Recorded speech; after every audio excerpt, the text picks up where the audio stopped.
On Blackcomb Mountain, this is the Sports Network, Coast to Coast.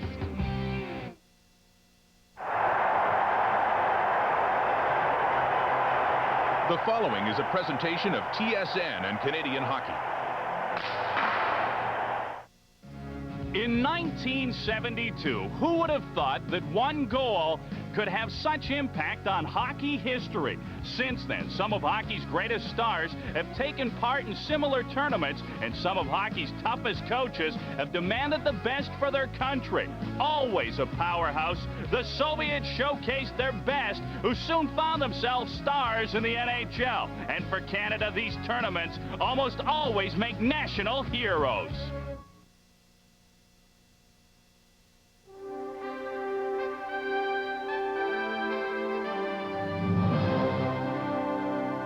Glenn Sather's quest for another championship begins with Wayne Gretzky, Mark Messier, and Paul Coffey.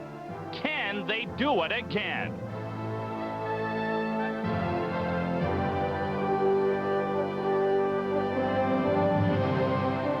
Sidelined for most of the season, the Russian Rocket is back.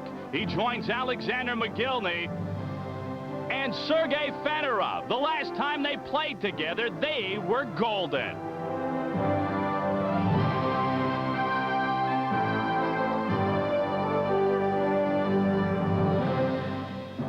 TSN is proud to present the 1996 World Cup of Hockey. Tonight, from Calgary, Alberta, Canada plays host to Russia.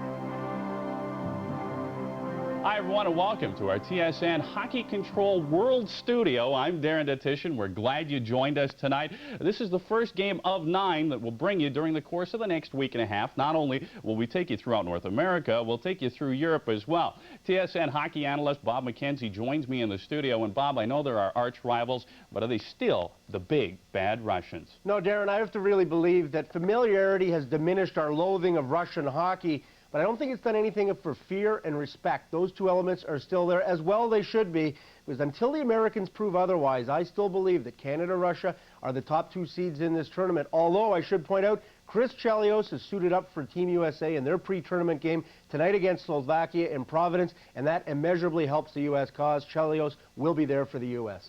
While that's great news for the U.S. side, some dramatic news when it comes to Canada's blue line for what has taken place so far. Let's go to Calgary. Here is Gord Miller. Darren, Canada has been forced to make a roster change for the World Cup. About 2 weeks ago, defenseman Al MacInnis came down with a virus, and the flu-like symptoms left him about 12 pounds lighter. About an hour ago, MacInnis announced that he simply won't be able to play in the tournament. Under the circumstances, with probably the most difficult thing was the bowel infection that I've had, and with the weight loss, my health and lack of on-ice conditioning, I just don't have the strength to compete at the level that it takes to play in this tournament. With me now is Ryan Walter. Ryan, a lot of people thought that the blue line might be Canada's weakness. How concerned should the Canadians be about their D? Well, with the loss of MacInnis, Gord, you're obviously going to lose the big shot. He's maybe one of the all-around best defensemen in the National Hockey League right now. Glenn Sather, though, wants his D to move up on the play. Look for Scott Niedermayer to be joining the play all the time. Obviously, Paul Coffey will join the play. I think with that tandem, I think they're going to get good offense out of the defense that's here tonight. It's only a pre-tournament game, yet the building is sold out. Several hundred Canadian fans waiting for the team bus. When it got here, it feels like Canada-Russia. Darren? Thanks very much, gentlemen. So how does this affect the Canadian team, Bob? Ed Jovanovski is in, Al MacInnis is out. Well, there's no question they had certainly counted on MacInnis to be there for them. By putting Jovanovski in the lineup, they're putting a very raw, inexperienced guy who hasn't competed at this level before, but he did perform so well in the Stanley Cup in the playoffs and certainly in the finals against the Colorado Avalanche. So Ed Jovanovski really being thrown into the fire, but if he responds as well as he did in the playoffs, Canada won't have too much to worry about. It's thought to be the defense is the Achilles heel of this Canadian team, and we'll discuss that a little bit later on in the program. We'll take a short break here. We're just getting warmed up. Wayne Gretzky is warming up as well. It's Canada and Russia on TSN. Air Canada, premier sponsor of Canadian hockey. backing the teams, the players, and their passion for hockey, watching our future superstars take off. For over 25 years, we've been in on the action, the excitement of hockey in Canada, from midget to junior to pro. And they've shown us that if you want something bad enough, there's no limit to how far you can go. Air Canada, official airline of Canada's national passion. Welcome back to Calgary. Pre-tournament action at the World Cup. Russia taking on Canada. I'm Gord Miller along with Ryan Walter. And it used to be we'd ask, who are the Russians? But Glenn Sather and company know them well now. All but one of these Russian players played in the National Hockey League last year. Glenn Sather behind the bench for Canada, his third trip behind the bench for his country at the Canada Cup. He last coached in the National Hockey League briefly, replacing Ted Green 2 years ago. And the Calgary Flames are pleased to welcome you to tonight's game between Team Canada and Team Russia. Tonight's game presented by Air Canada, Esso, Nike, and Bauer. Introducing the starting lineup for Team Russia. In goal, number 30, Andrei Trefilov. On defense, number 11, Darius Kasparaitis.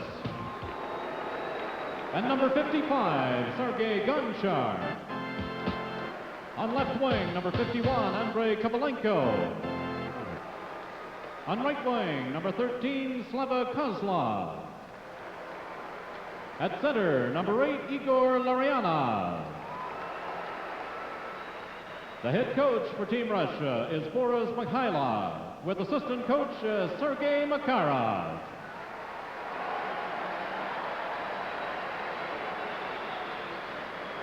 Now the starting lineup for Team Canada. In goal, number 1, Martin Brodeur. On defense, number 4, Scott Stevens. And number 52, Adam Foote. On left wing, number 9, Adam Graves. On right wing, number 17, Pat Verbeek. At center, number 11, Mark Messier. The general manager and head coach for Team Canada is Glenn Sather, with assistant coaches Mark Crawford, Ed Johnson, and Andy Murray. Now, as a special feature of Canadian hockey programs, youngsters in each community are provided the opportunity by Esso to experience a dream by becoming a member of Team Canada for a day. Please welcome 7-year-old Andrew Lee. He will experience a dream this evening. Esso retailers and agents are proud to sponsor Esso Medals of Achievement. Each year, Esso presents medals to over 75,000 minor hockey players across Canada.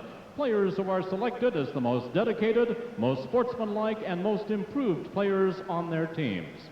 Representing the Esso Medal of Achievement program tonight is Emily Graham from the Calgary Tasmanian Devils girls team. 10-year-old Emily was the recipient of the Esso Medal of Achievement Most Sportsmanlike Award for her team last year. Emily is accompanied tonight by the sponsors of Canadian hockey. Representing Esso is Trevor Dick. Representing Air Canada is Graham Edwards. Representing Nike is Bitty Gomes. Representing Bauer, please welcome Terry Thompson. And joining the sponsors is Mr. Frank Galento, chairman of the board, Canadian Hockey. Could we have the team captains to center, please, to proceed in the official opening face-off.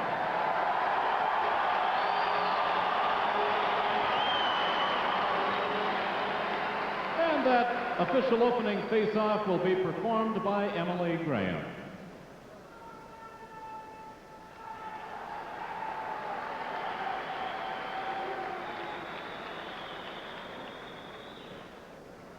And Theron Fleury has presented Emily with a Flames jersey on behalf of the Flames Hockey Club. Congratulations, Emily.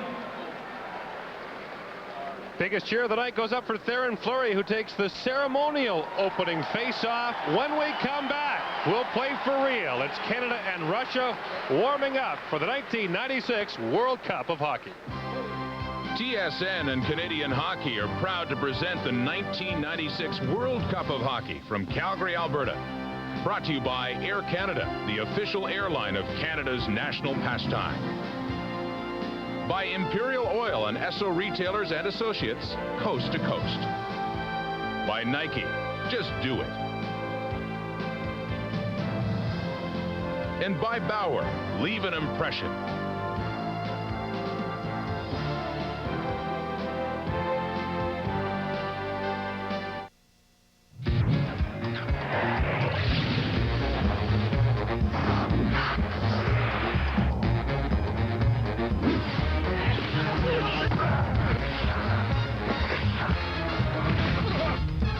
The back position. Oh, what a tragedy!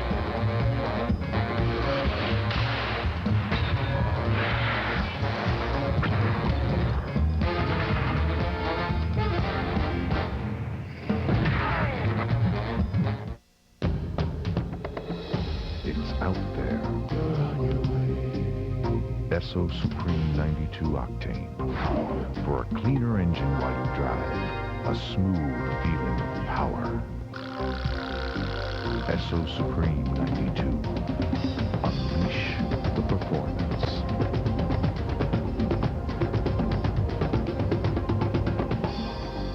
You're on your way with Esso.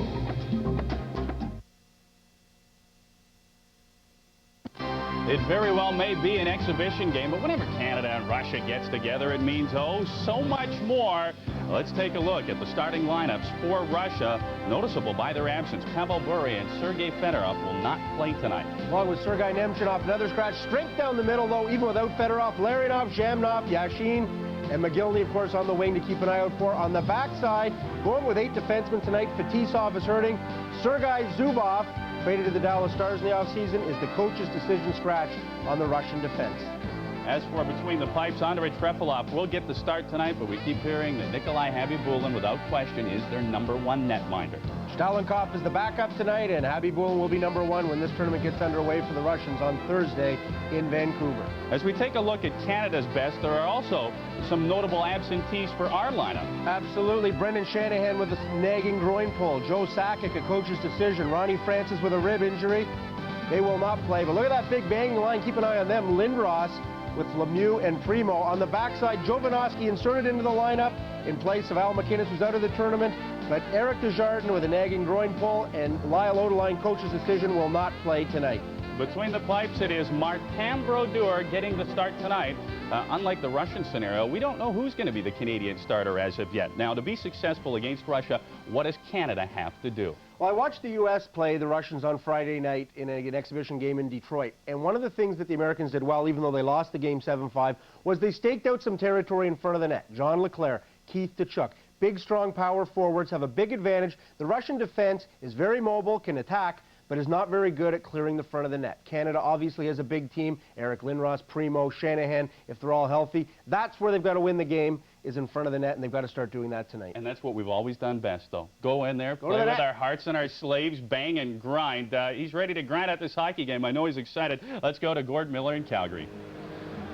Thanks very much, Darren, and welcome back to Calgary. 12 years ago, one of the great games between Canada and Russia was played in this building. Paul Coffey broke up a 2-on-1 right about where he's standing right now, then sent the puck up to John Tonelli, who set up Mike Bossy, who scored the winner in the semi-final game against Russia, sending Canada the Canada Cup final against Team Sweden. Coffey's back with his old pals, Wayne Gretzky and Mark Messier, with some younger players to help out too. An interesting mix of youth and experience for a Canadian team that is about to embark on the World Cup journey. The inaugural World Cup begins tomorrow. We'll have it for you here on TSN. The first game to be played in Europe tomorrow. The officials to be used in North America are NHL referees. Dan Marawelli is the referee tonight, with Brad Lazarowicz and Wayne Bonney working the lines. And Glenn Sather directing traffic behind the bench. He should know this team pretty well. He traded 6 of the players that are on the Canadian roster in 1996. Mark Messier will face off against Igor Larionov, and this hockey game is underway. Sergei Gonchar, number 55, throws it ahead there for Slava Kozlov. Messier intercepts and looks ahead for Pat Verbeek. An all former Ranger line. Verbeek, the ex-Ranger, with Graves and Messier up front. Here's Darius Kasparaitis, who loves to play against Mark Messier as a member of the New York Islanders. And Scott Niedermayer slides it down into the Russian zone. Slava Kozlov for Gonchar. Gonchar looking for Igor Larionov. Larionov takes a hard bump there from Adam Graves. Now Gonchar across the line, throws it to the corner. Scott Stevens loses the puck to Larionov, but it hops over his stick. Pat Verbeek with a backhand pass. Here's Mark Messier on Kasparaitis. And Kasparaitis gives Messier a whack. And now here's Primo taking it away from Gonchar. Primo with Verbeek, and a big save right off the bat is made by Andrei Trefilov. And the puck is cleared down into the Canadian zone. Pat Verbeek with the best scoring chance of the hockey game so far. And this big crowd gives the Canadian team a hand. Well, Pat Verbeek gets lots of wood in this shot, too, and Trefilov is able to get his toe on it. Boy, he stretches out to get this one. Watch Trefilov here. He's got to make the major stretch. Here it comes up. There's the turnover that creates the play. Primo is out front right there. You can see Trefilov with a toe that sticks right out. And that's pretty good wood in that shot by Verbeek as he one-timed it.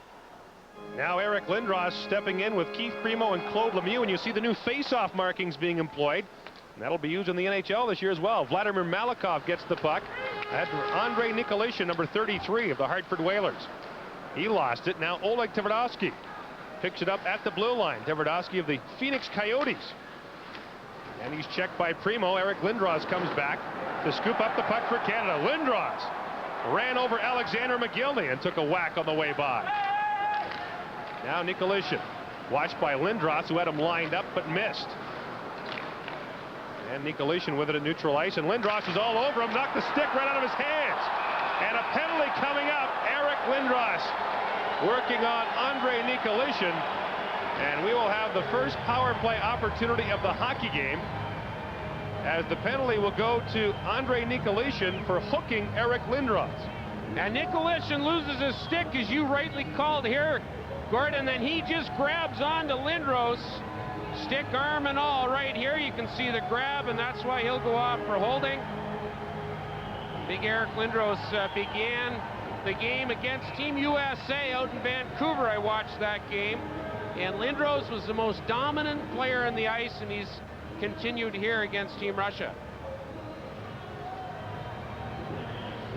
Face-off in the Russian zone. Now Lindros out there with Wayne Gretzky and Theoren Fleury. Paul Coffey and Steve Yzerman back on the point. But the draw is won by Alexei Yashin out there killing the penalty. And Lindros hammered Shetnik in the corner.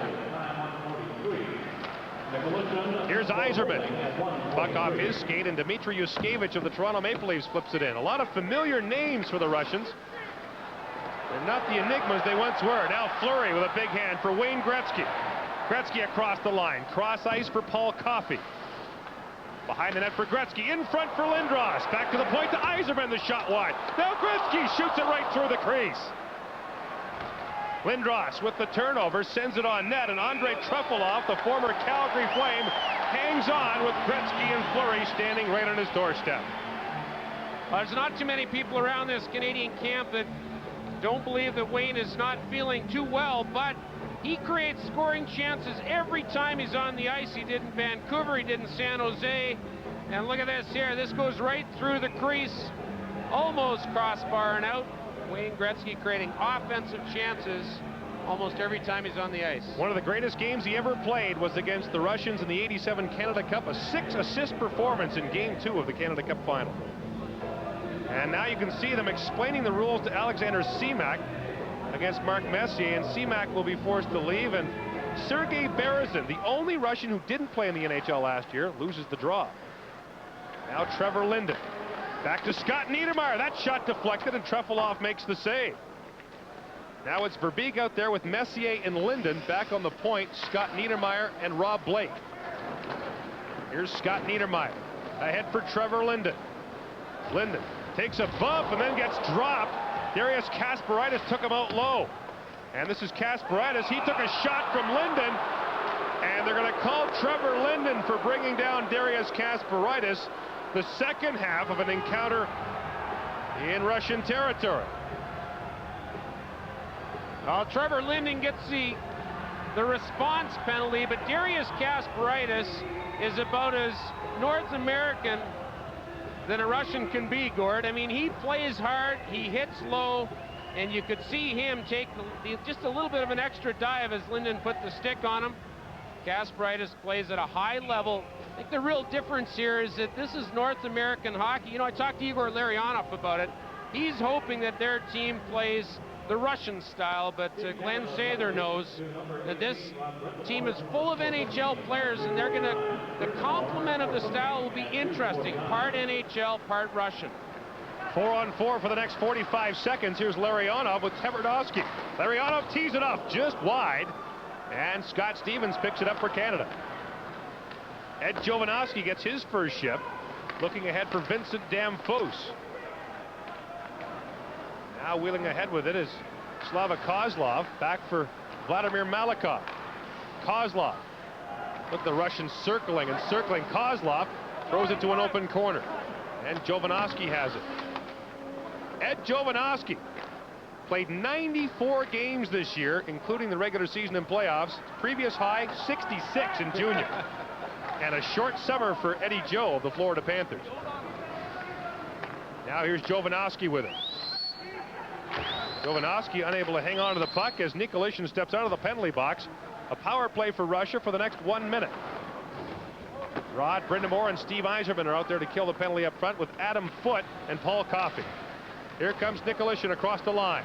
Drop pass for Alexander McGillney. Back to Zhitnik, a hard shot, and Martin Brodeur able to make the stop and got some help from Adam Foote. Now Zhitnik directing traffic. Here's Nikolitin to Zhitnik. A shot through traffic off the side of the net. Jamnov couldn't get it. Yuskevich keeps it in at the point.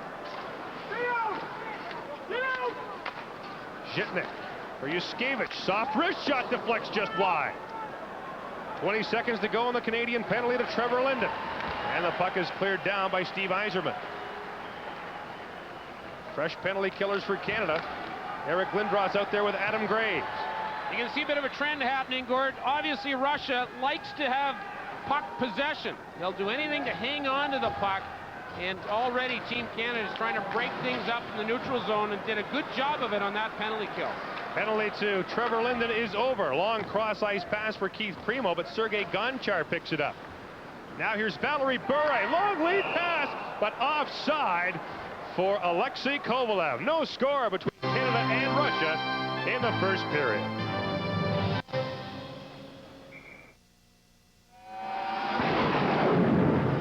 This summer, TSN and Subway want you to put a fight on us to win. Win one of 6 weekly baseball or football prize packs, and all correct entries will qualify to win a grand prize trip to 2 World Series games or a trip to this year's Grey Cup game. Get an entry at participating Subway stores, then tune in and look for the Subway Bite during TSN baseball and CFL broadcasts, and mail in each week for a chance to win.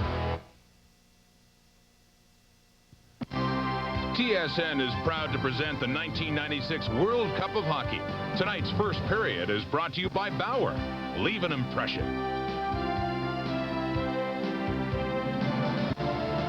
On the right is Russian head coach Boris Mikhailov. On the left is Sergei Makarov, his assistant coach. Former Calgary Flame, who was the Rookie of the Year for the Flames back in 1989-90. Boris Mikhailov taking over for Igor Dmitriev, who is suffering from a brain tumor and had surgery in the last month. So 2/3 of the KLM liner here, Igor Larionov and Sergei Makarov. Goodness knows where Vladimir Krutov is. Probably in a restaurant somewhere. 14:55 to go here in the first period. No score between Canada and Russia. Talked to Boris Mikhailov before the game, and he's coaching in St. Petersburg. And that's when he got the call to take over this job with Team Russia. Eric Lindros ran right over Kovalev. Now Primo in the corner with it. Keith Primo centers it for Lindros. Puck was in his skates. Now Lindros throws it down low. Claude Lemieux there with it. And Lindros has it. Back for Claude Lemieux, being watched by Alexei Yashin. Now the puck behind the net. Primo still with it. Cycles it down for Claude Lemieux. And Lemieux leaves it there for Lindros, who in turn leaves it back there for Lemieux. Now Claude Lemieux. Pass for Lindros is too far. Scott Niedermayer pitches up for Canada, loses the puck, and quickly Gonchar sends it ahead for Alexei Kovalev. Kovalev has Yashin with him. Kovalev trying to work on Rob Blake, centers it, but off his skate. And Canada able to clear it ahead. Here comes Theoren Fleury. And Trefilov clears it just out of the reach of Wayne Gretzky. Here comes Kovalev now for the Russians. Knocked down by Jovanovski, but still able to center it. Wayne Gretzky intercepts that pass. Gretzky ahead for Jovanovski. And Jovanovski leading the rush for Canada. Gets it to Fleury. Backhand shot. Trefilov the save. Now Damphus battling for it. Lost the puck. Sergei Berezin tries to get it to McGillney. Here comes Berezin, number 20. Berezin with McGillney. Leaves it there for Tverdovsky, but the pass is intercepted. Now Damphus sends it over for Fleury. Cross ice pass for Wayne Gretzky. Centers it. Deflected to score. Theoren Fleury. 1-0 Canada.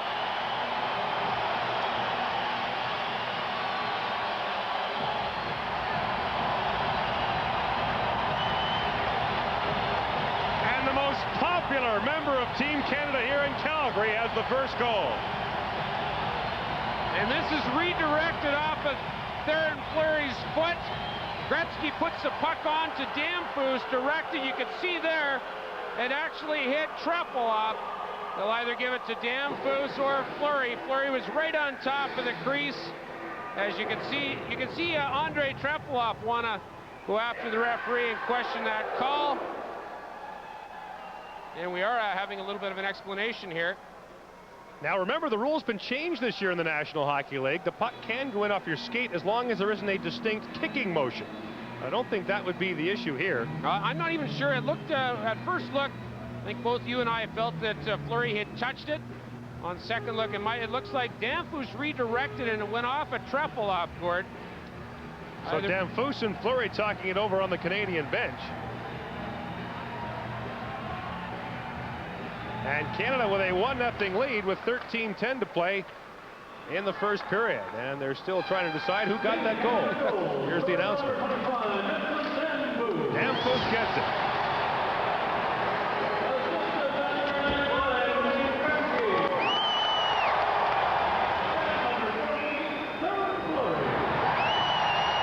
Fleury gets an assist along with Wayne Gretzky. The goal goes to Vincent Damphus, and Canada has a 1-0 lead. If you want full office suite power at a word processor price, look no further than Corel WordPerfect Suite. Corel WordPerfect Suite includes an exceptionally intelligent word processor, an award-winning spreadsheet, amazing presentation graphics, plus business graphics and utilities, hundreds of fonts and thousands of clip art images. Corel WordPerfect Suite delivers office suite power at a word processor price. Kick back with Eat More and enter to win a 97 Jeep TJ. Mail in an entry form plus 2 Eat More wrappers and find out if you're a winner on TSN September 21st and 22nd. Look for displays and entry forms at participating stores including Becker, Safeway, Co-op Atlantic, and Max. Ooh, that looks sore. I know what the doc will be recommending for you. Deep Cold Therapy. It works like ice. Deep Cold eases a pain of sore muscles. In fact, it's the best-selling cold rub on the market. Deep Cold Therapy, effective ice pain relief. Vincent Damphus is seeing his first international action, a late addition to this Team Canada squad, and here's the goal. Well, you can see why Trefilov was upset. He thought that Fleury touched it, but it was his own defenseman that knocked it by him. Adam Foote unable to keep the puck in at the Russian line, and Foote now sends it in. Adam Foote had a very short summer after playing for the Stanley Cup champion Colorado Avalanche. Now Messier forces the turnover. Messier out there with Verbeek and Graves. And Graves working behind the net. Adam Graves brought down, penalty coming up. Graves still with it, looking to get it to Pat Verbeek. And Alexei Zhitnik will touch it. Team Canada will get its second power play opportunity. And Dmitry Yushkevich will go off for bringing down Adam Graves. One of the things Team Canada wanted to do there, part of their game plan was to cycle the puck down low. They thought they could take advantage of this Russian defense, and so far so good for Team Canada. You can see Yushkevich grab on right here. Good foot movement. Pat Verbeek keeping his feet moving, and Yushkevich just had to pull him down. That cycling motion has been successful here in the first period for Team Canada. Now Lindros out there with Fleury and Gretzky. Paul Coffey and Steve Yzerman back at the point. Alexei Zhamnov is out there to kill the penalty, along with Alexander Mogilny, Sergei Gonchar, and Darius Kasparaitis.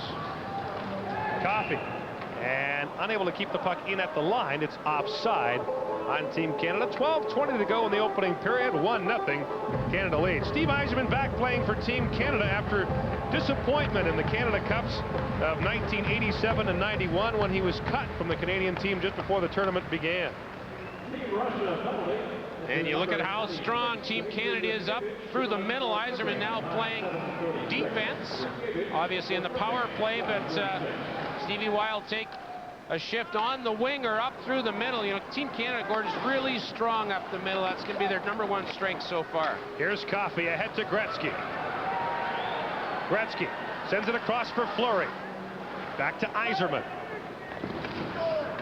Here's Gretzky now. Kasparaitis working on him. Lindros sends it in front, and Darren Fleury fanned on the shot.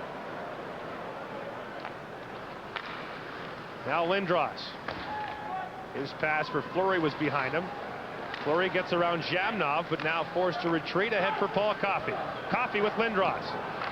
And the poke check by Gonchar. Here comes Alexander Mogilny. Mogilny tripled the linesman. And the puck is knocked away by Steve Yzerman. Brad Lazarowicz got back, I believe it was, and knocked Alexander Mogilny off stride. Now Gretzky to the front of the net, and it's knocked right to the front of the goal by Alexei Kovalev, and play is called. Alexander Mogilny is normally pretty good one-on-one. That time, but not with officials. Was it Wayne Bonney, or did he trip? He was by Bonnie, Gordon. He tripped on the blue line. You know, you joke about that. He got tripped up by the blue line. Mogilny's such a good skater. Look at the smile on his face. Giving himself a hard time. There's a good look at those new face-off lines. See how Messier's got his skates lined straight up. That's going to be the key this year. Messier wins the draw cleanly. Back to Scott Niedermayer. Now here's Trevor Linden with Pat Verbeek and Messier in front. Linden, pass for Messier is knocked away by Malikov and cleared down the ice by Alexei Kovalev. 30 seconds to go in this Canadian power play. Niedermayer and Blake back at the point. Here's Mark Messier. Messier waiting, trying to get it back for Niedermayer, but couldn't get it to him. Now here comes Yashin. Sends it ahead for Kovalev. Onside, Alexei Kovalev with a shot just wide. Now Messier back the other way, trying to send in Pat Verbeek. Now the puck goes back to Verbeek at the line. For Niedermayer, shot, rebound in front. Malikov clears it away. Niedermayer had that pass knocked away. Rob Blake will be forced to retreat. The penalty to Dmitry Yushkevich has expired. One shot for Canada on that power play. 10:18 to play in the opening period. Canada leads Russia 1-0. In the opening game against Team USA, Rob Blake in Vancouver was Team Canada's best player, or so voted, as he received Player of the Game. Played in only 6 games last year when he tore up his knee. In fact, Rob Blake has played in only 30 games in the last 2 seasons for the Los Angeles Kings, but says he is 100% and hopes this World Cup will have him in playing shape in time for the NHL regular season. Another look, Gordon, at the face-off here. You can see Brad Lazarowicz has kicked out the Russian Seamak again because he didn't line up straight. Right off the face-off, Lindros got the shot away. And Trefilov makes another stop. Now Primo trying to forecheck, can't reach the puck. Paul Coffey throws it ahead, but here come the Russians. Sergei Berezin, who will play for the Toronto Maple Leafs this season. Berezin hooked by Claude Lemieux, and Claude Lemieux will go off for hooking as Dan Marawale caught him putting his stick on the Russian puck carrier Sergei Berezin. Well, off the face-off, a number of things are going to happen. You can see Eric Lindros there get a great shot off the face-off. That's going to be, I think, a reproduction of what's happening on those new lines. And there's the penalty just off screen. That's Claude Lemieux pulling down Sergei Berezin. Berezin with a good speed that you're going to see with Maple Leafs this year. And all 3 penalties so far have been restraining penalties. And obviously, with the speed of both these teams, Dan Marawali wants to let them play. 10 minutes to play in the opening period. The Russians on the power play.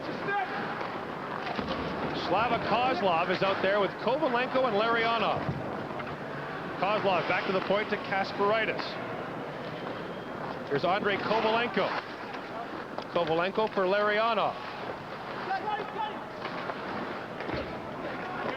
Here's Slava Kozlov trying to get it to Kovalenko. Tries again. The pass was behind him. Rod Brindamore comes away with it for Team Canada. He'll wait and just softly dump it down into the Russian zone. Sergei Gonchar, top scoring defenseman for the Washington Capitals last season, number 55, brings it ahead. For Slava Kozlov. Kozlov has his pass knocked away by Mark Messier. And there's not too often that you'll see this Russian team get up to the red line and dump it in, as you might see the Boston Bruins or other NHL teams. Total possession is what they're after, and many times it works, sometimes it doesn't. Vladimir Malikov runs the power play for the Montreal Canadiens. Sets it up here for Igor Larionov.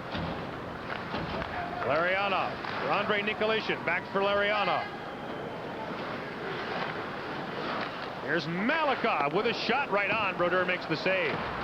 Larionov for Nikolishin. He's got McGillney with him. McGillney might want to get his skates checked. He stumbled again. Rob Blake breaks up that pass. Puck loose behind the net. Ed Jovanovski. Can't get around Larionov. 30 seconds to go on the penalty. Here's Larionov. Side of the net. Nikolishin off the side of the net. The puck is cleared out. 20 seconds to go on the Canadian penalty. Here comes Vincent Damphousse with Wayne Gretzky. Damphousse, Gretzky, and the puck bounced over his stick. Oleg Tverdovsky brings it back the other way.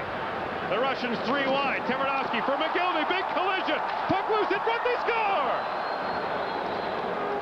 Alexei Zhamnov gets the rebound and ties the game at 1. It's a power play goal with 5 seconds left in the penalty to Claude Lemieux.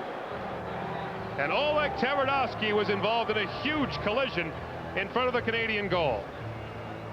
How many times have we seen it in the game of hockey where you get a chance down one end, Damphousse just can't land this flat for Wayne Gretzky. Great try, and then this goes right down the ice. That's Tverdovsky. Now watch the collision here.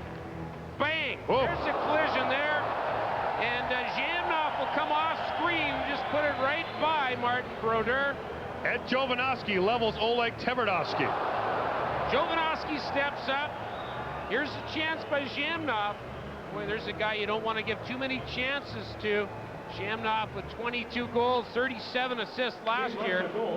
He'll be playing this year in Chicago if all of that follows through. Actually, he will be in Chicago this year. Alexei Zhamnov has scored at least 20 goals in each of his 4 NHL seasons.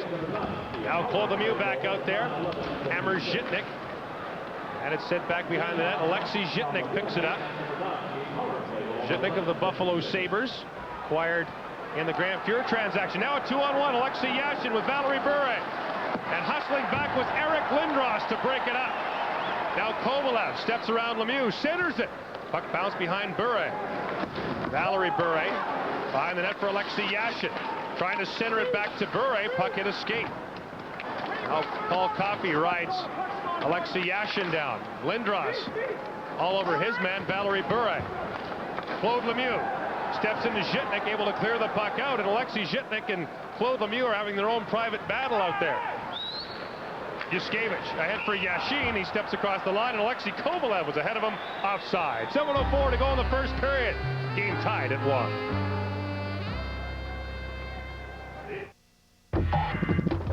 NEBS is a direct marketer. Things like checks and forms and business cards and labels. You know, being in a small town doesn't hinder our business at all. The majority of our customers use either the Advantage toll-free phone or fax lines. And really, the 1-800 lines are the lifeline between us and our customers. We've had an increase of about 35%. If our 1-800 lines went down, we'd be out of business. Advantage, providing solutions for business. Dave Hodge is back tomorrow night with his new show, That's Hockey, 7 Eastern, 4 Pacific, and just in time for the World Cup of Hockey. All hockey, all the time with Dave Hodge starting tomorrow. Here it is 1-1, Canada and Russia in the first period of this World Cup pre-tournament game. Canada closes out the pre-tournament games tomorrow in Edmonton. And having played back-to-back against the United States, I think most Canadian players anxious for the tournament to begin for real, which it will Thursday against Russia at General Motors Place in Vancouver. Now Steve Yzerman at center with Rod Brindamore and Trevor Linden. Scott Stevens and Scott Niedermayer, the defense pairing from the New Jersey Devils, back there for Team Canada.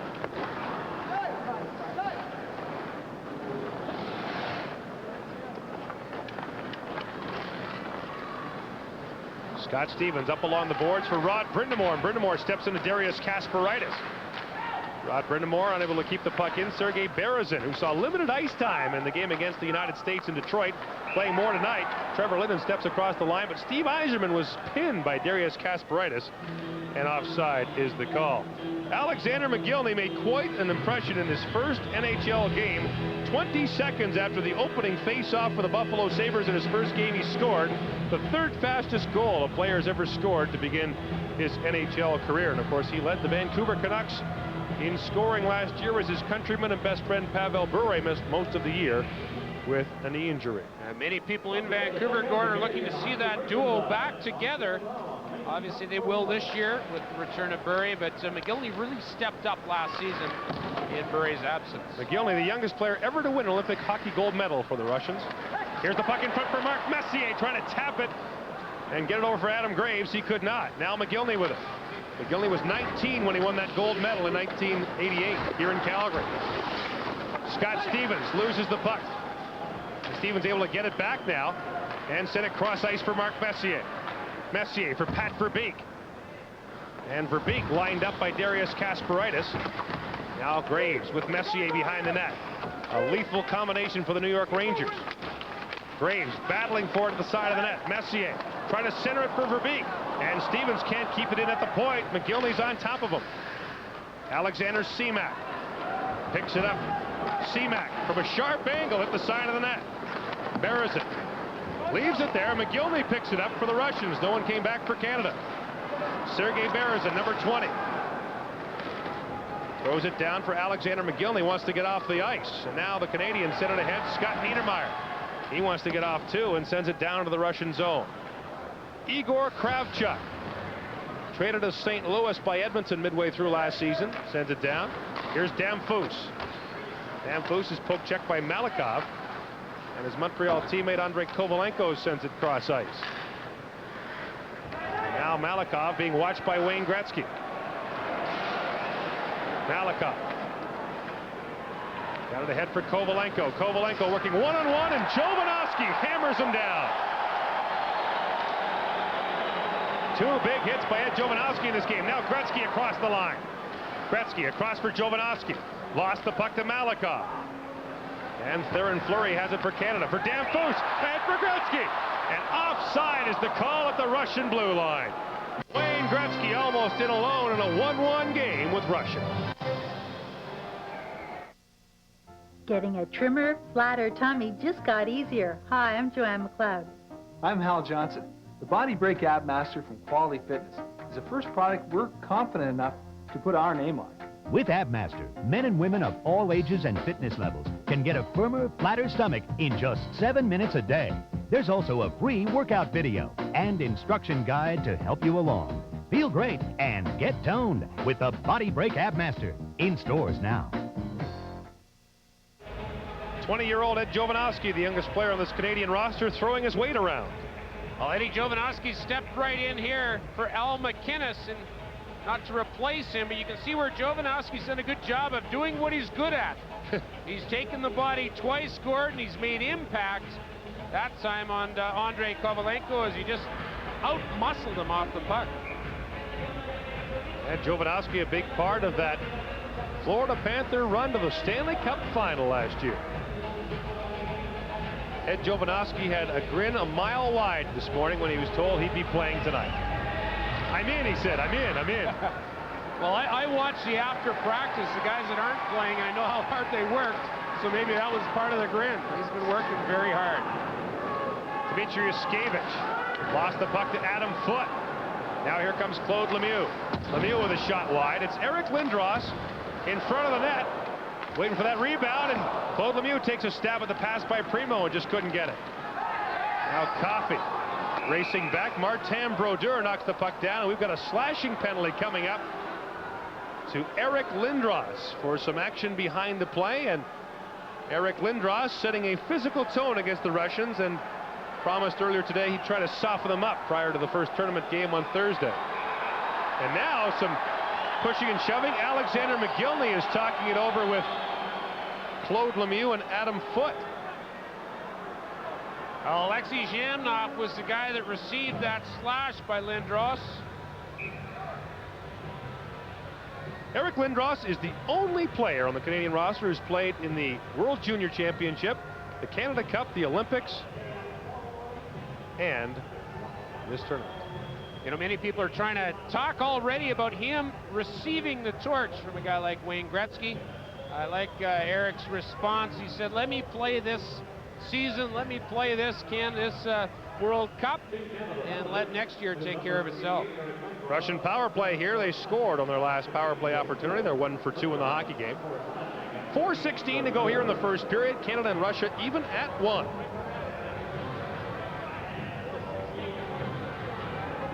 Rod Brindamore out there to take the draw. He's got Trevor Linden with him up front. Scott Niedermayer and Kevin Stevens, or Scott Stevens rather, back to kill the penalty. And Zhamnov, who scored the Russian goal, dangerously in front. Here's McGillney. Lost it behind the net. Now Brindamore with it, and able to clear it out for Team Canada. Trefilov plays it ahead for Alexei Zhitnik. Here comes Dmitry Yuskevich. Ahead for Alexander McGillney. For Alexei Zhamnov. Zhamnov drop pass. Mark Messier got back to break that up. Scott Niedermayer for Scott Stevens. And the puck is cleared out. 1:20 to go in the Canadian penalty to Eric Lindros. The Russian power play looking to get the perfect setup in Team Canada's zone. The real difference in my mind, Gord, is puck possession in the Russian game as compared to puck positioning, which is sort of the North American game. Here's Zhitnik pitching in deep, worked over by Scott Stevens. And Stevens can't pick it up. Stevens for Rob Blake. And Stevens was knocked down behind the play. Now Messier waits a moment and clears it out to neutral ice. 50 seconds to go in the Canadian penalty to Eric Lindros. Here comes Alexei Yashin with Valerie Bure. Bure poke check neatly by Rob Blake, and a partial break for Vincent Damphousse. Damphousse working on Sergei Gonchar. Ed Jovanovski pinching in for Canada as Damphousse gets worked over. Damphousse gets knocked down hard by Gonchar. And now Gonchar comes away with it for Russia. 20 seconds to go in the Canadian penalty. Damphousse hooks down Valerie Bure. Now here comes Kovalev sending it in front for Gonchar. And Jovanovski did a good job breaking up that pass. Now McGillney for Gonchar. Lots of time. Gonchar off the skates of Rob Blake. Kasparaitis. Gonchar. Gonchar tees it up. Loose puck in front. They score! Alexei Kovalev makes it 2-1 Russia, just as the penalty to Lindros had expired. It is not a power play goal, but Alexei Kovalev has given the Russians a 2-1 lead. Alexei Kovalev is the recipient of this right here. Look at the traffic. The backside is where Kovalev comes in, but that was a good, solid shot by Gonchar to put it on net. Martin Brodeur out on top of his crease in good position. And Alexei Kovalev scoring 24 goals at the Rangers last year, picks up one right there. And a career high for goals last year for Kovalev. Now Kozlov with a steal. Primo lost the puck. Kozlov tries to tip it back, and the two Detroit teammates going head-to-head. Lindros now slides it in for Trefilov, who plays it up off the glass. Kozlov got bumped hard. Coffey can't keep it in. Eric Lindros out there with Keith Primo and Claude Lemieux, two players who give him a hard time in the NHL regular season. Now Kovalenko out there. Kovalenko scores! Andrei Kovalenko with a shot that deflected and in behind Martin Brodeur. 3-1 Russia leads. And suddenly the crowd here in Calgary very quiet. And this goes off of foot skate right here. Look at that. That's redirected past Martin Brodeur. And you can see the redirection happen. Boy, how powerful of an offense is this Russian team. We knew that they'd have the great offense. We saw some of that in the last minute. 2 goals in 36 seconds, the latest scored by Andrei Kovalenko from Oleg Tverdovsky. Now here's Wayne Gretzky for Canada. For Theron Fleury. Gretzky for Damphos. Puck knocked away. Scott Stevens can't keep it in. And this pass is offside. So Andrei Kovalenko has given the Russians a 2-goal lead, and Glenn Sather looks on. And he has been somewhat irritated by questions about his defense. He feels that the blue liners that he has are fine. He did say that he didn't think they'd bring in a player late to this camp. It is possible for Canada to make additions up until 24 hours before the opening game of the tournament, but Sather said highly unlikely Canada would bring in a player like Ray Bourque, even if Bourque did want to play this late in training camp. Well, Sather talked about that too. You know, a guy like Bourque or others, what kind of condition would they be in? That would be a factor. Have they been skating? There's a whole bunch of factors you've got to think about if you're Glenn Sather. Now Dmitry Yushkevich head for Alexei Kovalev, who has one of the Russians' 3 goals. Back for Yushkevich, who flips it down up over the glass and out of play. 46 seconds to play here in the first period. And Theo Fleury, who played for Team Canada at the 1991 Canada Cup, was an all-star at the 88 World Junior Championship. You know who the other 2 all-star forwards were? Sergei Fedorov and Alexander Mogilny. It's quite an era that Theo Fleury's grown up in, isn't it? Boy, those what a group of competitors. And you know, you sort of send into that group Fedorov, Bure, Mogilny. Great to see that line together. And Jovanovski getting a lot of ice time in this opening period. Added from Canada's list of alternates to replace Al MacInnis just hours ago. Now Messier behind the net. Mark Messier centers it, but the net came off. It's pegs. And now Darius Kasparaitis is into it right in the goal area. Darius Kasparaitis, as you might expect, has been a burr in the Canadian saddle throughout this game, and that's what he specializes in doing. And he was pushing and shoving down there with Pat Verbeek and then Adam Graves. Well, Kasparaitis' glove score came off first. Will there be an initial response here by Dan Marawelli? There's Verbeek. Verbeek actually knocks Kasparaitis into the net. You can see Kasparaitis with the gloves off quickly. Now they met a number of times. Kasparaitis is an Islander, Verbeek in recent days as a Ranger, and now a Dallas Star. And 2 players not afraid to mix it up, at least in the pushing and shoving sense. And so penalties will be assessed. 24.5 seconds to go in the opening period. NHL rules to be played in the pre-tournament games and the World Cup. And Boris Mihailov's team has had its share of problems, some training camp squabbles and some intra-player squabbles. There are some serious divisions among Russian players, and it's a very difficult situation in their home country right now. Just finding a place to have their training camp was difficult enough. Yeah, Sergei Fedorov with some comments in the newspaper today about how it wasn't fun to be in a training camp in Russia and how things were very disappointing. Fedorov was excited to be here in North America finally with the team. Kasparaitis and Verbeek got 2 each for roughing. Setting minor penalties. Now Zhitnik. Up along the boards for Mogilny. Stolen by Jovanovski. His shot stopped by Truffautov at the side of the net. Messier with it now. Back to the point. Jovanovski, a shot right on. Truffautov the save. Bob Blake can't keep it in. Long lead pass for Alexander Mogilny in the final seconds of the period. Jamnov touches it offside the call. 1.6 seconds to go in the first. The guy they call Archie when he was in Winnipeg, Alexei Jamnov, the first Russian ever to be nominated for the Lady Byng Trophy. He was nominated for his efforts in the 94-95 season and won a gold medal with the then unified team at the 1992 Olympics in Albertville, France. 10 players from that Albertville team on this Russian roster. So the Russians scored 2 goals in the final 36 seconds in the final couple minutes of this period and lead 3-1 on Canada. Really interesting first period for Canada. Good offensive movement, but they've had trouble with the Russian speed outside and discipline. Power play has been a factor. Canadian and Russian players head to their dressing room with Russia leading Canada by 2 after the first period.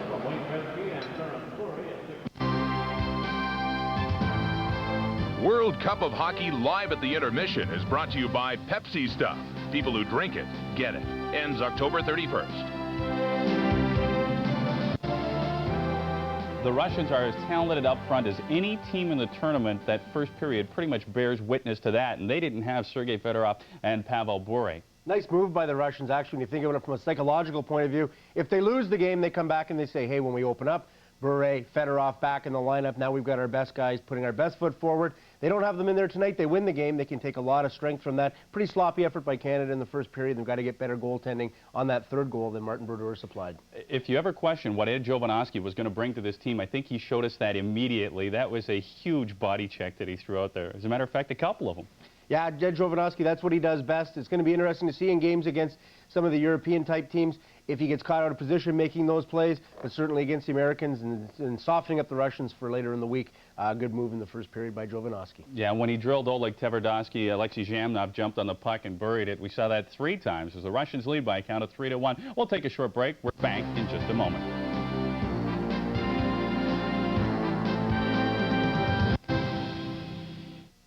Music looks like a lot of fun when you're playing, and it is. It's a business, though. You've got to make ends meet. I make 500-600 calls a month. The Advantage program is definitely something that's come into play in a big way. When you're out on the road, you're working 24 hours a day. Checking back with the office, the voicemail. The discounts for me have come in around 30%. It's a sizable chunk of money. It's a long, slow process to an overnight success. Advantage, providing solutions for business. You didn't tell me. You never asked. But I thought we had everything in common. We do. We're both great tasting, except that I'm low in fat. Low in fat? Yeah. You say it like it's no big deal. Kellogg's Rice Krispie Squares have always been low in fat. Hey, now you know. Who'd have guessed? What's it like? It's kind of hard to describe. Come on, you gotta tell us. Okay, it's like we're all great tasting. Yeah. But I'm low in fat. Low in fat must be nice. Kellogg's Rice Krispie Squares have always been low in fat. Hey, now you know. You're so lucky.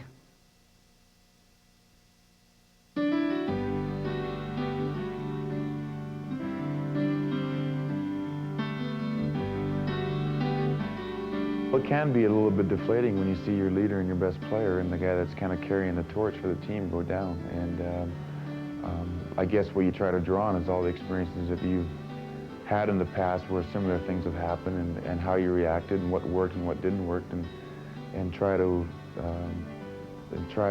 get that across to the players. 84, 87, and 91. Mark Messier is a veteran of these international wars. He joins us now live from Calgary. I know this is going to be a tough question, Mark, but how does this team compare to those teams of the past? Well, I think comparisons are always have to save it for the end of the tournament or end of the regular seasons. You know, the teams that have won the last 3 years have been great teams because that's what they've done. They've gone on and won the tournaments. I think it's way too premature to judge this team, but the talent and the chemistry that we've tried to put together so far is really good, and we've got a long way to go. It's the toughest tournament, I think, that I've ever been involved in, and it's going to be toughest to win, but that'll make it just as special to win it. Mark, it's Bob McKenzie. You're playing with a couple of familiar line mates tonight, Graves and Verbeek. Do you have any idea at this point who you might be lining up with when the tournament opens on Thursday? You know what, it's all just up in the air right now. We're just trying to see what works best for the team, and when you come to these kinds of tournaments and there's not much time to get ready, you just try to fill in a spot where you think you can help the team the most, and I think we're all aware of that, and that's what we're trying to do right now, is just find a little niche in the team that we can contribute the best and go with that. Mark, I don't know if you're aware of it or not, but Chris Chelios is suited up with Team USA tonight. He's now there for the duration. There's lots of speculation. Jeremy Roenick's going to come in. There's been a lot of talk about Al MacInnis going out, Ed Jovanovski coming in, and talk of maybe Ray Bourque being invited back to play for Canada. Are you disappointed at all that a guy like Bourque isn't in the lineup and what he could bring to the unit this year? No, not at all. I think it's up to every individual to choose whether he wants to play or not. I look at it as a great opportunity. I know for myself, the Canada Cups and the World Cups are some of the best hockey that I've ever been involved in. I've learned a lot from playing with these players and playing against the best players in the world, and it adds a little bit of different flavor, and I know I've learned a lot, but Raymond has certainly put his dues in for every aspect of the game on and off the ice as an ambassador and as a great player for the Bruins, so we're not, we'd love to have him here, but we respect his decision, and we fully expected Chelios and Roenick to be in the uniform for Team USA when the tournament opens. Mark, you talked about how tough this tournament is. Can you ever remember a time from your international experience when you got two clubs like the U.S. and Russia that threaten Canada the way they do? Well, I think that the Russians always have. I think the victory in '84 was an incredible victory for the Canadians. I think at that time the Russians really were the powerhouse in the world. They had won in '81, and Canada had some catching up to do. But since then, we've kind of dominated this tournament anyways. But I think the gap has really closed in on Canada, and that's not to say that Canada doesn't have great young players that can play against anybody in the world, but the gap is closed, no doubt about it. And we've set a standard for the international hockey and across the world, and teams have had to catch up to be able to compete, and we're seeing the end result of it now with a strong U.S. team, and Sweden is much improved and has all the other teams. Well, thanks very much, Mark. We appreciate you taking the time. Good luck in the remainder of this hockey game and the tournament itself. Thank you very much. Mark Messier, the assistant captain for Team Canada. Talk about your consummate leader. And everybody brings this up year in and year out, but he truly is that. Well, there's no question, and you look back on some of the international competitions and some of the blows that he's delivered for not just scoring goals, but also a physical presence, and that is so important, the leadership. And this is a changing of the guard time, too. You've got Eric Lindros who's coming up, and it's almost a situation where Mark Messier is passing the torch off to Lindros. Messier's got to be good, but Lindros has got to be as good, if not better. I know that Glenn Sather has stated before that he expects Mark Messier, Wayne Gretzky, and Paul Coffey to step up in the dressing room, but he wants the young guys to do it as well. They expected Al MacInnis to be stepping up on the blue line, but he's not playing in the tournament as he pulled out today. It's on a bit of the road to recovery, but again, with the two doctors that I've been seeing, Dr. Dave Reed and Dr. Terry Groves, they both agree it would take probably up to 2 to 3 weeks to fully recover and get my strength back, and that doesn't even include the on-ice conditioning. And you know, we all know by that time the tournament's pretty well over.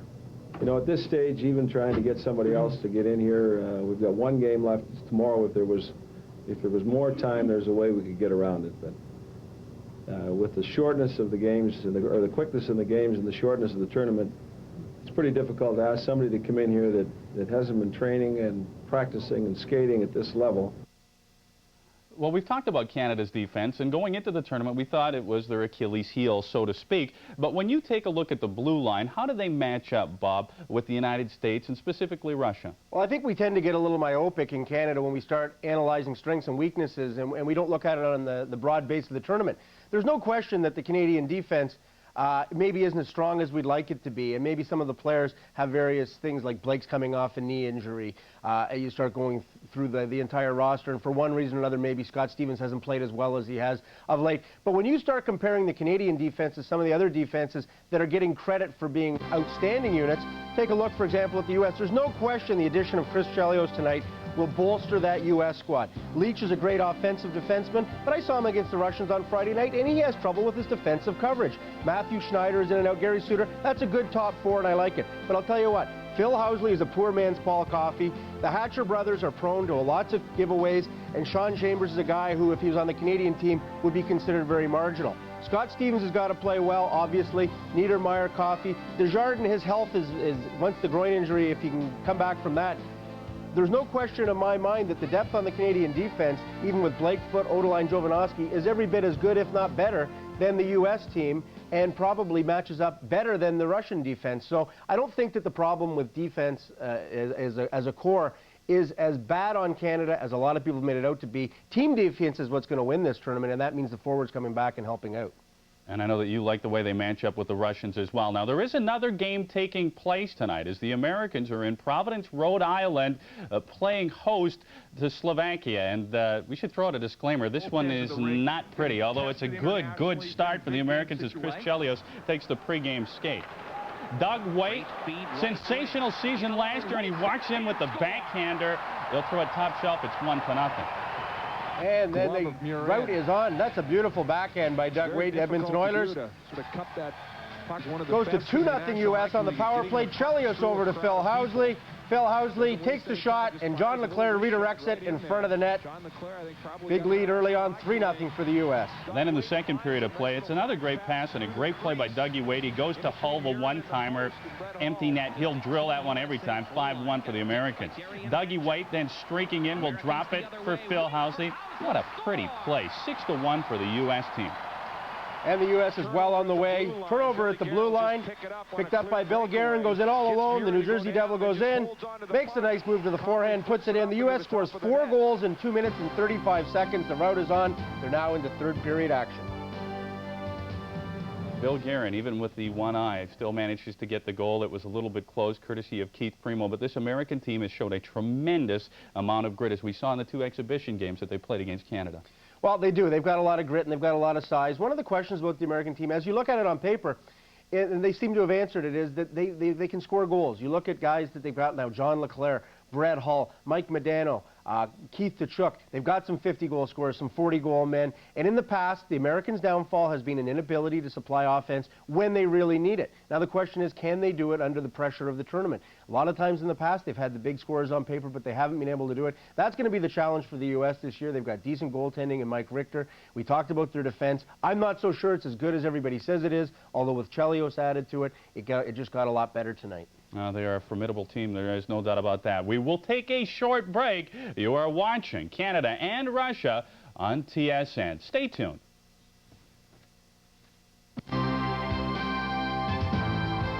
World Cup of Hockey live at the intermission is brought to you by Pepsi Stuff. People who drink it, get it. Ends October 31st.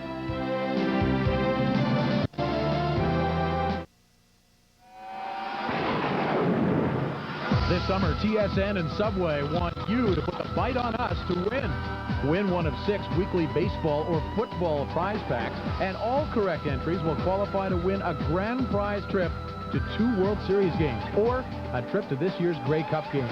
Get an entry at participating Subway stores, then tune in and look for the Subway Bite during TSN baseball and CFL broadcasts, and mail in each week for a chance to win. If you want full Office Suite power at a word processor price, look no further than Corel WordPerfect Suite. Corel WordPerfect Suite includes an exceptionally intelligent word processor, an award-winning spreadsheet, amazing presentation graphics, plus business graphics and utilities, hundreds of fonts and thousands of clip art images. Corel WordPerfect Suite delivers Office Suite power at a word processor price. A diamond engagement ring is the ultimate symbol of a lasting partnership. Enter the Perfect Partners Perfect Diamonds contest at People's Jewelers. You and your partner could win a diamond engagement ring and a trip to Florida. Or you could win one of 3 $1,500 diamond solitaire necklaces. Pick up a contest entry at People's Jewelers. Name the sports partners matched with a sport in which they compete, and deposit your entry in the ballot box at any People's store. Like a perfect partnership, a diamond is forever. Here's our play of the period, and it's brought to you by Bauer. Midway through the first period, Canada with a great scoring chance, 2-on-1. What's Vincent Damphousse doing? Passing the puck to Wayne Gretzky's backhand. Damphousse had a clear path to the net and should have shot the puck. This was almost worth the goal. Ed Jovanovski absolutely hammers Oleg Tverdovsky, but the puck goes to Alexei Zhamnov, who finishes it off. That is our play of the period, and it's brought to you by Bauer. Leave an impression. Canada down by 2. The second period still to come. If you want full Office Suite power at a word processor price, look no further than Corel WordPerfect Suite. Corel WordPerfect Suite includes an exceptionally intelligent word processor, an award-winning spreadsheet, amazing presentation graphics. Plus, Beautiful, baby. business graphics and utilities, hundreds of fonts and thousands of clip art images. Corel WordPerfect Suite delivers Office Suite power at a word processor price. With 25% more power, 16-inch wheels, dual airbags, and 4-wheel anti-lock brakes, it's one affordable luxury 4x4. The new Suzuki Sidekick Sport. Lease one now for only $299 a month. For a discovery drive, call your participating dealer today. Suzuki. Ask anyone who owns one. Steady. Oh! Car not riding as smoothly as you'd like? Well, suspension trouble could be in your struts, your shock, your springs, or your alignment. So, head over to Midas for a free inspection. They'll show you in writing not just what's wrong, but what needs fixing now and what can wait. That way, you get some choice in the matter. It's better than getting jerked around. Midas, the way it should be. Oh, big fella. Oh.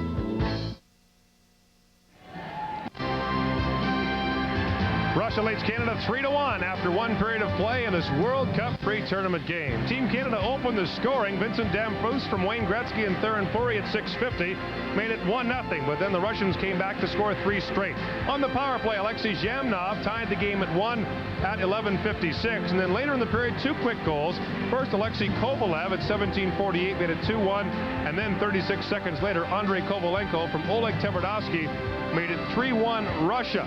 Shots on goal 9-6 in favor of Canada in that first period. Russia was 1 for 3 on the power play. The first period summary brought to you by Bauer. Back here with Ryan Walter. Ryan, you know Team Canada will want to have a physical presence against the Russians in the tournament, but there's a delicate balance there too, isn't there? We saw that on one of the Russian goals. Yeah, you don't want to step out of position to create that big hit. Certainly, watch here. Tverdovsky's got the puck, and Ed Jovanovski with the great big hit there, but it creates his offensive chance, and Alexei Zhamnov fills the hole and fills the net. Now the question for Team Canada, I suppose, is can they afford to run around against the Russians, or do you have to sit back and let them come to you? Because that seems to be what no one wants to do. I like your point, or your word, balance. I mean, you've got to watch. It's got to be a disciplined approach. You want to be aggressive but disciplined. I think you'll see that as this tournament moves forward. Also interesting, too, Wayne Gretzky made the point that the Canadians have to be solid behind their own blue line, but creative up front. Did you see that? Yeah, we did. I like the way that the Canadian team cycled the puck down low against the Russians. I thought that was effective, and they really created some offense from that, Gord. But again, will turnovers be a factor both ways? I think they will in the neutral zone. So Team Canada is down 3-1 after one period in this hockey game. Back with the second when our coverage continues from Calgary in just a moment. Hi, I'm Sparky Anderson. Tune in to TSN's Blue Jays telecast and watch for my on-the-ball features. Brought to you by Gillette's $250,000 Triple Play Challenge. Coming soon to a retailer near you.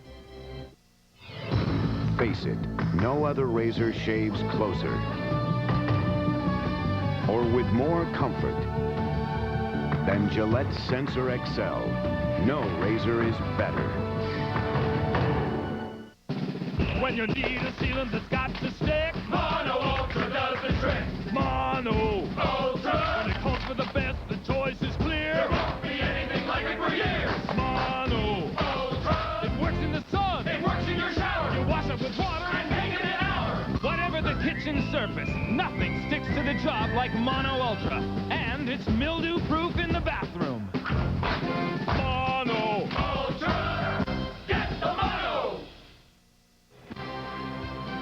Back in Calgary for the second period, Russia leading Canada 3-1 after 20 minutes of play. When he last played in a Canada Cup in 1991, Eric Lindros had just graduated from high school the spring before. Now people think he'll lead Canada in the next century. He says, don't put the whole load on me. Well, I think everybody has to be a leader. You know, it takes 20 leaders to have a winning hockey club, and I think we've got nine captains from our club teams, you know, on the squad.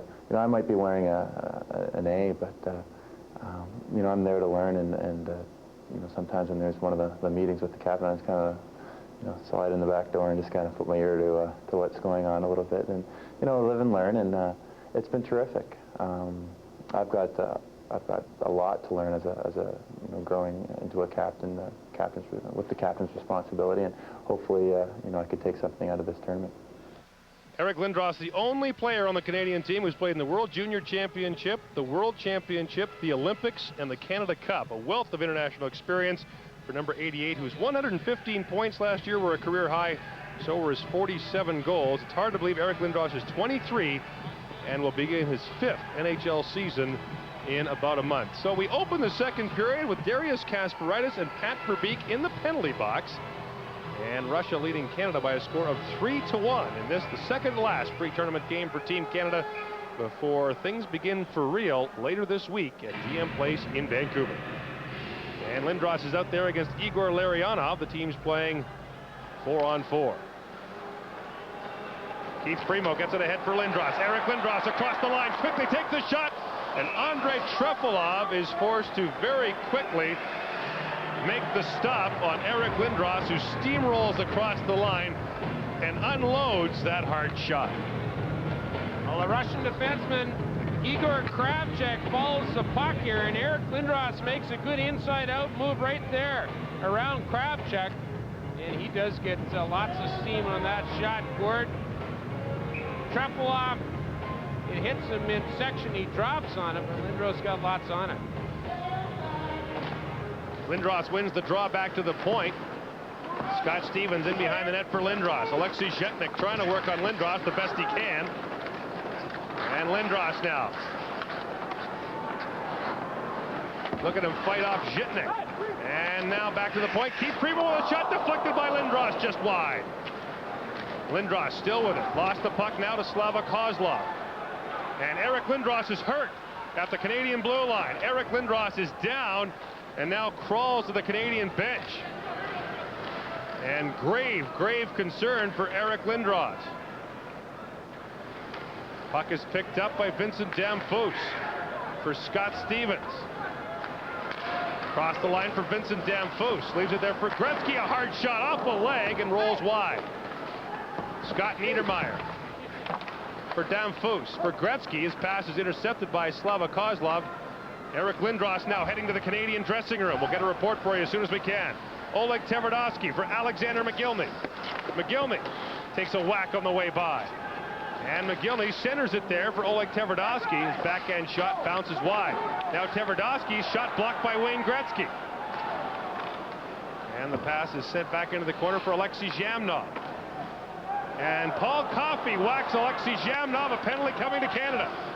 Vladimir Malikov takes the shot. Scott Niedermayer trying to come up with the puck. Can't do it yet. McGillney. Russians have the extra skater on. The puck shot through the crease. Now Tverdovsky back for Kovalenko. Canada can't get possession. Here's McGillney. Back to the point to Kasparaitis. And Wayne Gretzky finally touches the puck, and as Eric Lindros has gone to the Canadian bench and dressing room with an injury, Paul Coffey will go off for slashing Alexei Zhamnov. But of prime concern right now for Canada is Eric Lindros' injury, and it happened right in front of the Canadian bench. Yeah, Sergei Gonchar goes really high on Lindros, and he takes the stick and the glove up into Lindros' face, and I think that's the problem there. And here's the slash right here by Coffey. I don't know, Gordon, unless we get another look at that. It didn't look as dangerous as it did the first time. Paul Coffey concerned about that one. Wayne Gretzky was upset too at Dan Marawelli. Didn't really get the stick up at all. I thought it was a lot higher on Zhamnov, and certainly didn't look like that one might not be a penalty. Now here's a good look at the Lindros.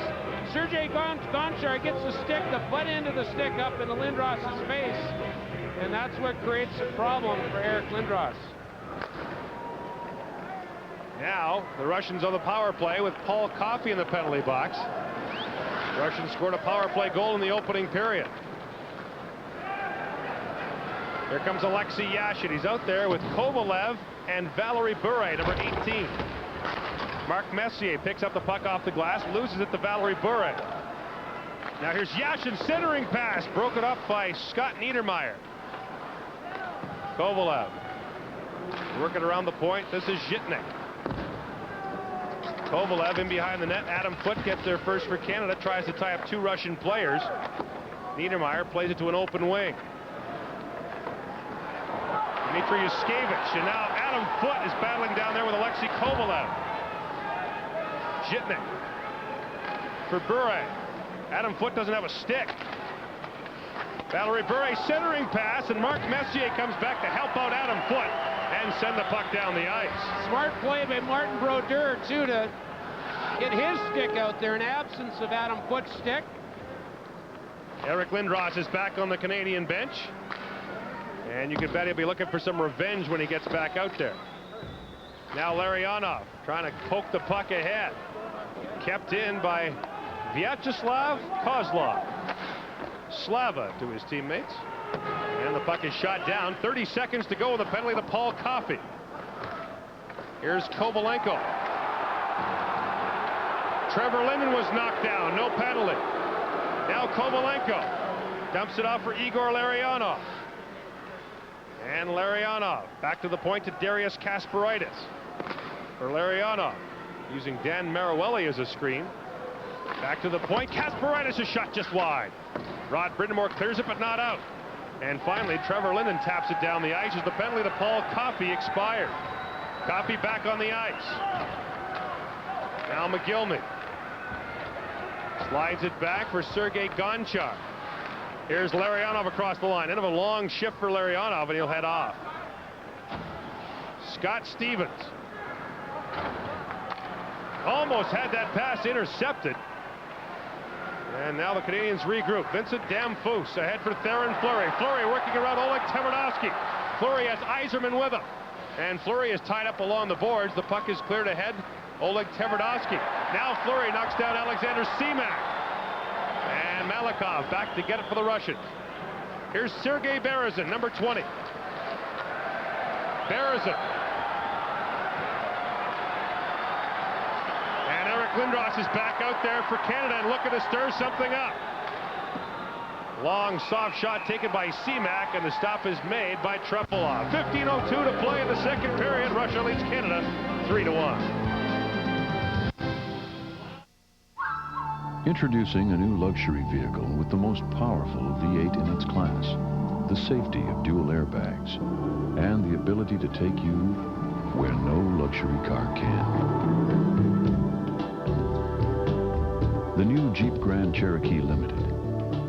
With over 40 major advancements, it's truly the perfect luxury vehicle for whatever nature unveils.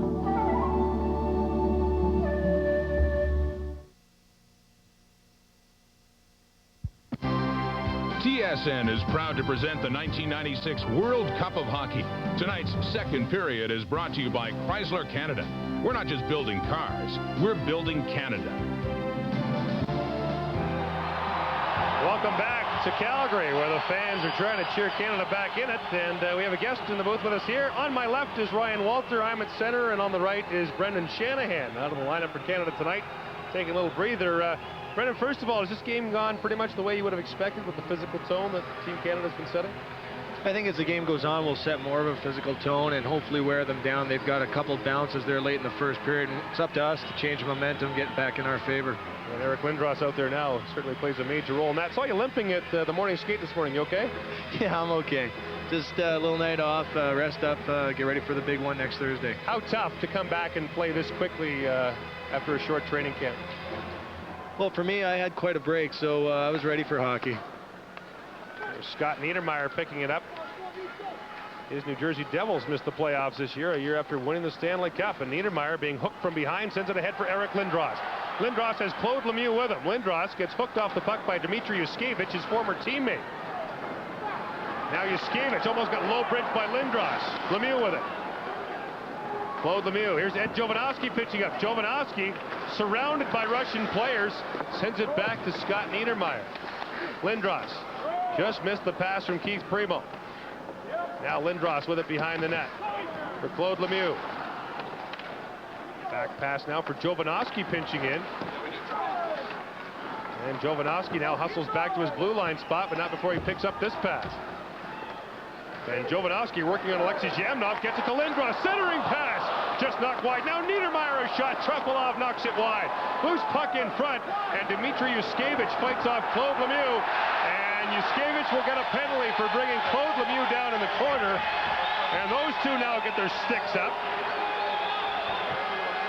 And Team Canada will get a power play opportunity here with 13:56 to go in the second period. Brendan, this is supposed to be a World Cup pre-tournament game. Looks pretty intense out there.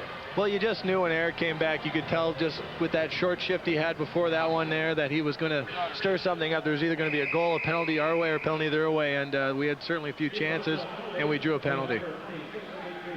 You played for Team Canada in '91 in the Canada Cup. How would you compare the characteristics of this team to that team in '91? This is more physical. I think that the team, the character of the team is still developing, and that's what these games are for. The battles that you go in, you win and lose in these exhibition games, that's what develops the team chemistry and the team character. Yeah. If you're looking, sorry, Gordon, Brendan, if you're looking at an opposition, who do you fear most? This team out here, Team Russia or Team USA? I'd say both teams for different reasons. And you know, of course, Jeremy Roenick and Chris Chelios are playing tonight for the U.S., and look at this. Sergei Gonchar is bound to be a marked man tonight.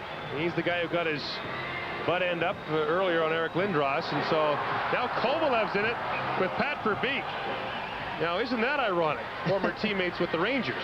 Well, I think if the Russians want to play the game this way, certainly the Canadians, this will be very comfortable for the Canadians. It's something that we'd like to set a tone, especially considering they're our first opponents on Thursday. There'll obviously be tremendous anticipation for that game, and no doubt some of the tone being set tonight is deliberate, is it not?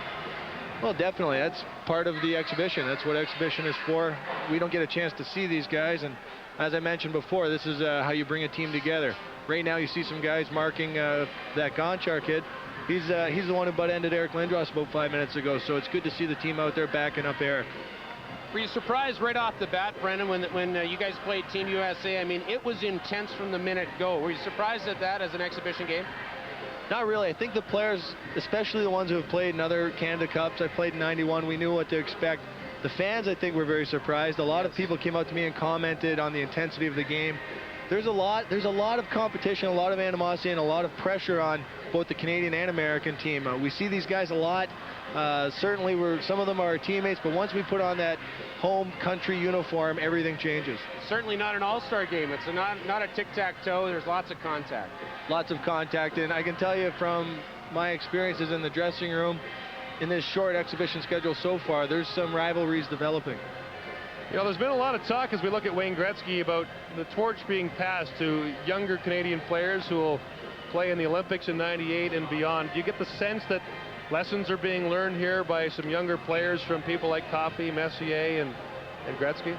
Well, they definitely have the experience, and they've got a presence that they walk into a room and you just see the leadership exude from them. So certainly we've got a lot of younger players that right now are being called upon to take a major role in this tournament, but at the same time, we've got some great leaders that have played a long time that we can learn from.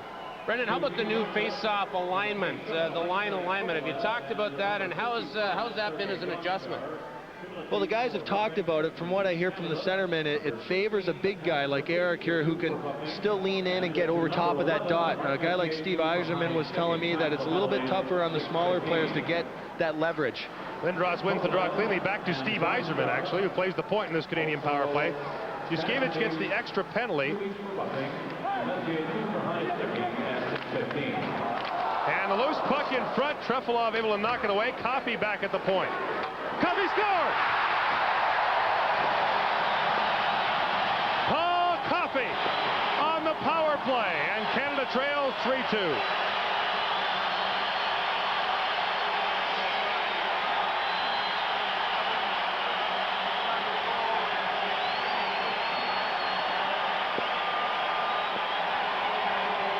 Paul Coffey keeps this puck really low because he's trying to set up the tip right there by Lindros, but it goes by him, and it goes posting in. Coffey with the low tippable shot, but that goes posting in. Great positioning by Eric Lindros right in front of Andrei Trefilov. Not much chance by Trefilov to even see the puck. The only defenseman in the top 30 all-time in NHL scoring, Paul Coffey, has brought Canada within a goal. Coffey, the all-time leading scorer among NHL defensemen with 1,410 points. And he's 8th on the NHL's all-time scoring list. Unassisted at 633, and Canada trails by a score of 3-2. Our thanks to Brendan Shanahan for joining us upstairs. Best of luck in the rest of the tournament. Back with more from Calgary right after this.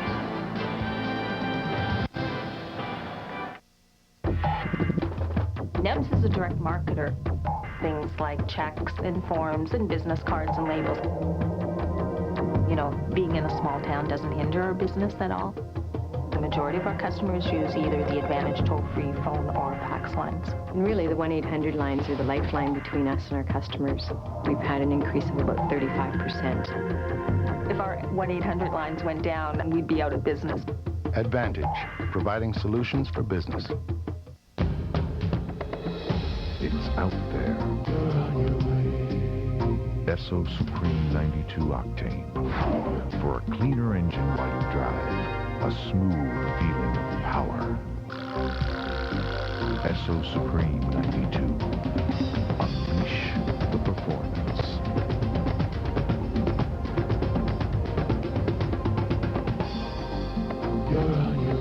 With Esso.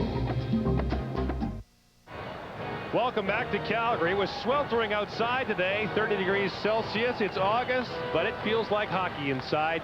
Canada and Russia, with the Russians leading the Canadians 3-2. And now we'll have a penalty to Vyacheslav Kozlov, who brought down Theoren Fleury. And Team Canada, just after scoring the power play goal, will get another chance with a man advantage as Kozlov joins Gonchar and Kovalev in the rushing penalty box. They went off, Gonchar and Kovalev, with Messier and Verbeek in that scrum a couple of minutes ago. Canada is 1 for 3 on the power play. Vyacheslav Kozlov scored a career-high 36 goals last year and was a tremendous presence for the Detroit Red Wings. Kozlov had lined up with Theoren Fleury. You wondered, Gordon, if it wasn't words there. And Fleury obviously got taken down by Kozlov. Now here's Fleury, tees it up, and Trefilov knocks it wide. Here's Gretzky with it now. Wayne Gretzky, backhand shot, a soft one, and Malikov is able to backhand that out of the zone and into the Canadian bench. 1:47 to go, and the penalty to Vyacheslav Kozlov. And there's Andrei Trefilov, the former Calgary Flame, who didn't play hockey from 1983 to 86. He quit the game completely, came back, and is now a member of the Buffalo Sabres. Well, Andrei Trefilov also in Russia played on a pickup team for 30 rubles a month for a while and worked hard and is now playing for Team Russia in the National Hockey League. It's a great story. Lindros is out there with Gretzky and Fleury on the power play. Steve Yzerman and Paul Coffey are back at the point. And again, Lindros wins the draw cleanly. So Brendan Shanahan's point is well made about the new face-off alignment. Here's Gretzky for Coffey as the last Canadian goal. Here's Gretzky teeing it up, deflected in front by Lindros. The stop is made. Now Gretzky again. Coffey. Soft shot in front. Fleury tipped it wide. Jamnov got it ahead for McGillney, and Alexander McGillney clears it down the ice. Paul Coffey. His long lead pass too far for Danfus there, and Fleury almost got it on a breakaway. Now Canada regroups, and Paul Coffey wires it around the boards. Here's Gretzky. Leaves it there for Danfus. Vincent Danfus with a shot. Trefilov the save. Back to the point to Steve Yzerman. To Paul Coffey. 50 seconds to go in the Canadian power play. Coffey for Yzerman. Yzerman lost the puck in his skates. Now a foot race for it. Dmitry Yushkevich wins that battle. And Yushkevich clears it out. Now McGillney poaching up there deep and almost took the puck from Yzerman. Here's Gretzky with it. Gretzky, 3 Canadians in front of the net. Gretzky with a shot, it deflects wide. And Andrei Nicolishin knocks the puck down into the Canadian zone. 25 seconds to go on the power play. And a great look at the patience of Wayne Gretzky to hang on to that puck. Many others would have shot seconds before. Here's Danfus. Adam Graves streaks to the front of the net. Couldn't get the pass. Kasparaitis. Rob Blake keeps it in for Canada. Here's Damphus. Back to the point to Rob Blake. Over for Scott Niedermayer. Soft shot. Trefilov saw it all the way and made the stop. Kozlov is out of the penalty box looking for the long lead pass. Now Alexei Yashin brings it across the line. Yashin. Cross ice shot. The save is made. Igor Kravchuk with a hard shot on Martin Brodeur. Kasparaitis from the other side. His shot. And it hit Rob Blake in the crease, and a penalty coming. And it looks as though it'll be Rob Blake who will be called for hauling down the Russian player in the Canadian crease. And Dan Maroli calls a high stick on Rob Blake, the pride of Simcoe, Ontario.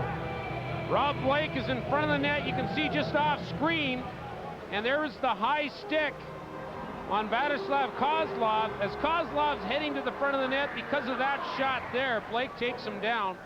Martin Brodeur does a good job of grabbing the puck. Not sure where it is, but he gathers it up. Blake has played very well. You know, Gord, after you come back from that type of knee injury, it's been 10 months really since he's played any competitive hockey. And Blake told us in Vancouver, the key is his mind. Feels good about the injury now. Malikov fan on the shot. The Russians are 1 for 4 on the power play. Rod Brindamore's out there to start the penalty kill with Mark Messier. And Messier would have leveled Malikov had he not unloaded the puck. Now Tverdovsky had it knocked down by Brindamore. Picked up by Malikov. Vladimir Malikov of the Montreal Canadiens.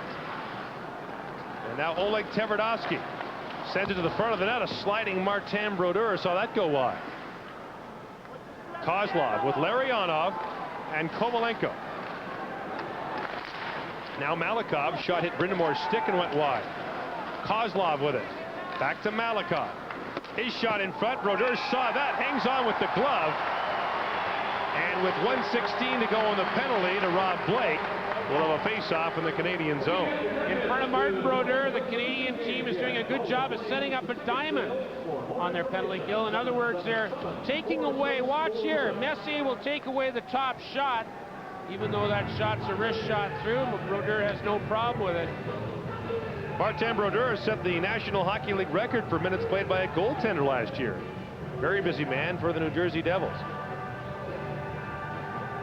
And Mark Messier out there now with Alexei Zhamnov, and Canadian fans trying to urge their team on. Exactly halfway through the second period, Russia leads Canada 3-2. Canada has outshot the Russians 17-10 so far in the hockey game.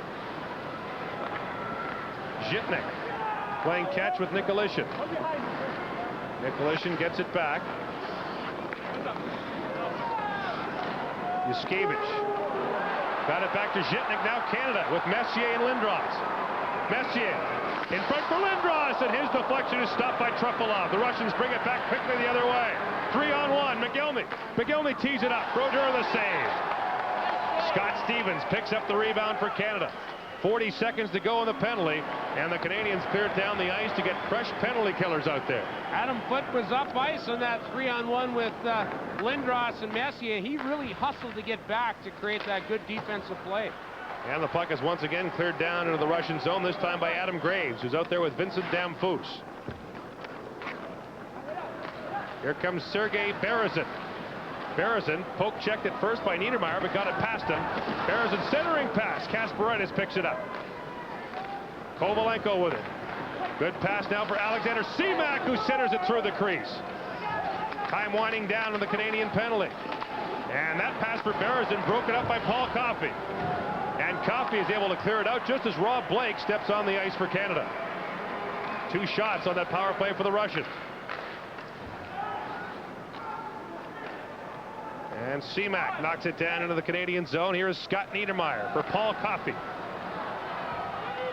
Coffey clears it to an open wing and quickly heads off the ice. Darius Kasparaitis saw Gretzky coming and quickly cleared it away, but Fleury picks it up. Now Berezin at the end of a long shift out there for the Russians. Berezin across the line.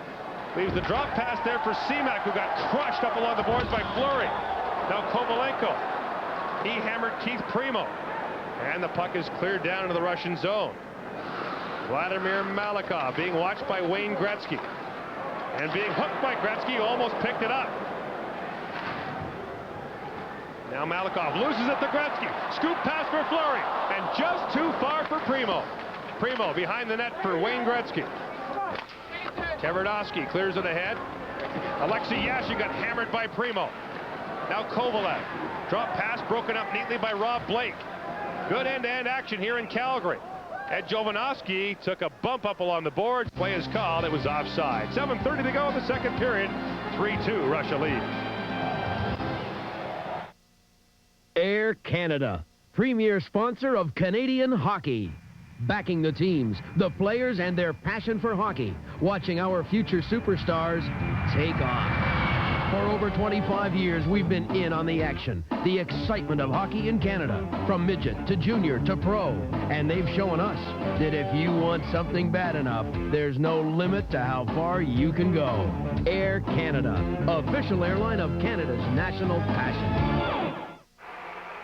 The 26 players on Team Canada's roster have scored a combined 5,189 goals. They have scored more than 14,000 career points. They've won 32 Stanley Cups. They've won 17 Canada Cups. And last year, they made more than $80 million Canadian between them. Barry Stafford, one of the Canadian trainers, was joking earlier that perhaps the most difficult thing to do on the Canadian team is to handle the safe deposit box before the game. There's a lot of expensive jewelry that goes in there. And Martin Brodeur is the proud owner of a Stanley Cup ring, won with the Devils 2 years ago. Martin Brodeur won a silver medal for Canada at the 1996 World Championship in Vienna past spring. Oleg Tverdovsky is back to get it. He's out there with Vladimir Malikov, two offensive defensemen, and Linden picks it up for Canada. Linden back to the point for Scott Niedermayer. His pass bounces right to Steve Yzerman. Back to the point to Scott Stevens. Now Brind'Amour behind the net. Rod Brind'Amour. Worked over by Malikov. Now Linden behind the net. In front for Yzerman, who shot it just wide. Now Linden battling for the puck. Lindman's there for Yzerman. Now Linden to the front of the net. Stevens with a shot off the side of the net. Yzerman had his pass stolen by Igor Larionov. And Andrei Kovalenko will knock it down the ice as the Russians relieve the pressure. Scott Niedermayer back to touch it. 6:38 to play in the second period, and Team Canada pushing for the equalizer. Well, the Rod Brind'Amour, Trevor Linden duo have played with Steve Yzerman here tonight. Joe Sakic in previous games, but excellent pressure right here. Look at Yzerman turn and fire. Now give Andrei Trepilov some credit there for his concentration. He followed that puck right onto Steve Yzerman's stick. Good release by Yzerman, just a little bit wide.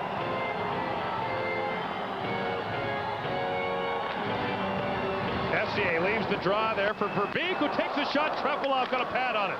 Messier battling on the side of the net along with Adam Graves. Now Verbeek. Coffey pitches up, sends it to the front of the net. That's deflected high and wide by Graves. Graves behind the net. Try to work to the front. Jitnik knocked it away. Adam Graves to the front of the net, just out of the reach of Pat Verbeek. And the Russians again forced to clear it out, and Adam Foote hammered Andrei Nikolishin as he cleared the puck out. And Mark Messier, who's been known to jar a few Russians in his day, sent it ahead, and I'll tell you what, Pat Verbeek got hammered there by Andrei Nikolishin. Great physical play in a World Cup pre-tournament game. Zhamnov centers it, McGillney shot, blocked by Adam Foote, it's hurt. Adam Foote scoops it up, and blocking that shot appears to have hurt Adam Foote of the Colorado Avalanche. And this is the last thing Team Canada needs to see. Adam Foote was plus 11 in Colorado's Stanley Cup run last spring. Well, Foote certainly took this shot. It was a one-timer, and I think that it probably increases the velocity a little bit. Foote took it straight on. He's in some pain. Adam Foote, a native of Toronto, in his 6th year in the National Hockey League already. And this is his first international competition. And Adam Foote is up, and you can see him limping noticeably as athletic therapist Ken Lowe of the Edmonton Oilers, and yes, he's the brother of Kevin Lowe, helps him off the ice. Well, you were talking about the smile on Ed Jovanovski's face when he got to play tonight. Adam Foote, he had a smile on his face in Vancouver coming out of that training camp in Whistler. He told me he was really excited to be on this team. Well, I'll tell you who's concerned about Adam Foote is coach Mark Crawford. Now, Crawford's having a laugh as he goes off, so Foote must be all right. But the last thing Crawford wants to see is one of the steadiest defensemen for his Stanley Cup champion team get hurt. 5:44 to go here in the second period. Canada has outshot the Russians by a 2-1 margin in the middle period. Lindros lost the draw cleanly that time. Back to the point to Gonchar. His shot is stopped by Martin Brodeur. Lindros ties up his man. Rob Blake now battles for it with Berezin. And Jovanovski gets it ahead for Claude Lemieux. And Claude Lemieux couldn't find the puck at his feet and just now found it.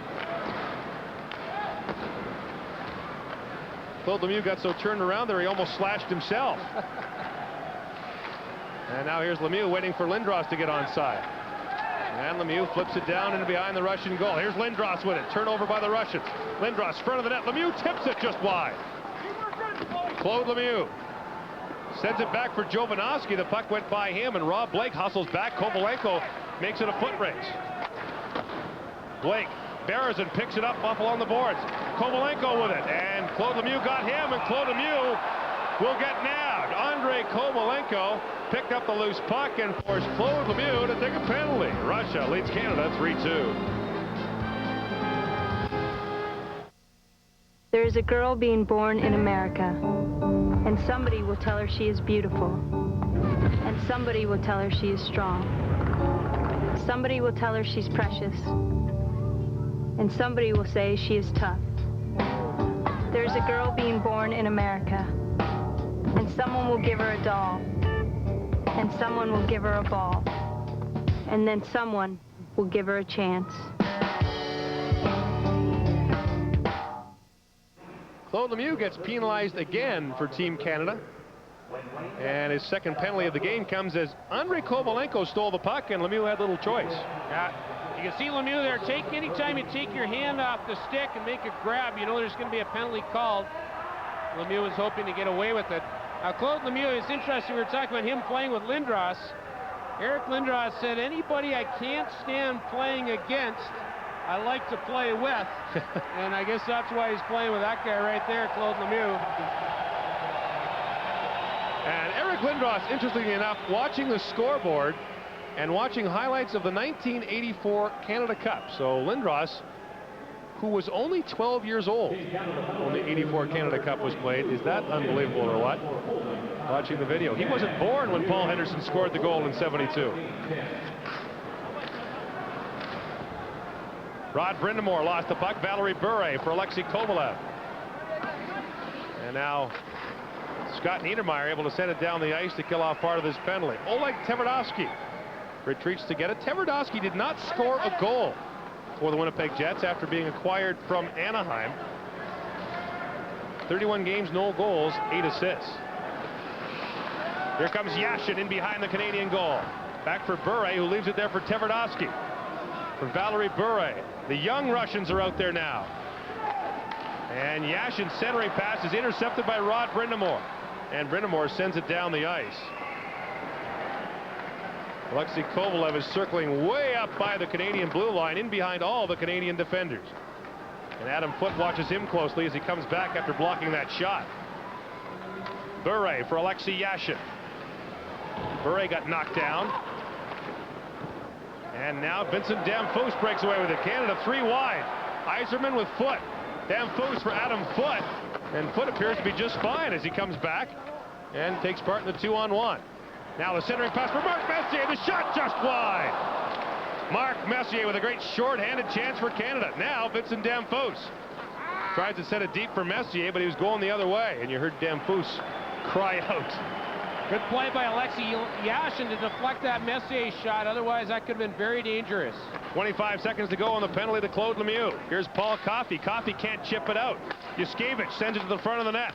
Kovalev couldn't knock it down. Kovalev being worked on by Coffey. Now Larionov back to the point. Alexei Zhitnik, lots of time. A shot stuck by Brodeur. Larionov with it. Back to the point. Yuskevich with a shot just wide. Rebound. The puck is still loose behind the net. Kovalev can't center it. Adam Foote knocks it away. Now Lariano back for Kozlov. The puck hit a skate. Graves trying to find it, and Adam Graves finally falls on the puck, but Dan Marilwali won't play dead. Now finally the puck comes out, and Claude Lemieux back out there picks up the puck in the corner. Dmitry Yushkevich has two Canadians on him. Claude Lemieux just about got to him. Now Kozlov, the pass too far for him, and Claude Lemieux wiped out Alexei Zhitnik along the boards. Sergei Gonchar being watched by his opposite number, Keith Primo. Now Zhamnov, long lead pass, broken up by Niedermeyer. Claude Lemieux steps in, he gets knocked down by Zhitnik. Now Lindros with a centering pass, and just unable to tip it in is Keith Primo. Tremendous pace to the hockey game, good hitting, and great offensive chances. Wow. It's not too many times you'll see forwards attack the net like Keith Primo attacks the backside of this net. Good pass here. Look at the hit. Lindros knows that Primo's there. He gives him the puck, and that's just deflected up into the stands. But boy, watch Primo come on the backside here. Good play by Lindros to get his head up. And Primo, I'm telling you, he almost gets it. And Keith Primo involved at the side of the net. Keith Primo was one of 6 first-round picks from 1990. He was playing in the World Cup. Peter Nedved, Jaromir Jagr, Darian Hatcher, Keith Tkachuk, and Brian Smolinski are the others. Remember that big 5 drafted in Vancouver? Jaromir Jagr, Keith Primo, Nedved. It was a tremendous draft class, and Owen Nolan went #1 overall. I remember watching that on TV, Gordon, the big applause when Peter Nedved, who played in Seattle, his junior hockey in Seattle, was taken by the Vancouver Canucks. Mike Ricci, by the way, the other member of that top 5 class in 1990. And there's Claude Lemieux, an underrated goal scorer. 39 goals for Colorado last year. He's always had a good touch around the net, especially in the playoffs. Remember, he was the playoff MVP in New Jersey's Stanley Cup run last year, and won the Stanley Cup in back-to-back years with different teams. A rare accomplishment. And now the shot right on by Scott Stevens, stopped by Trefilov. Under 2 minutes to play here in the second period. Lindros gets up and Primo on the wraparound, stopped by Trefilov. Canada's outshot the Russians 21-13. Lindros centers it. Lemieux backhand, stopped by Trefilov, his best of the game. Lemieux had him going the wrong way, but Trefilov stuck the pad out. Great hitting in this hockey game. Eric Lindros got Gonchar back for the butt end earlier. Now Zhamnov for Nikolitin. He gets bumped by Scott Niedermeyer. Now Kevin Stephen loses the puck. And Claude Lemieux is back to pick it up. Vincent Damphousse can't knock it down. Gonchar clears it out of the zone, and Gonchar got hammered again by Lindros.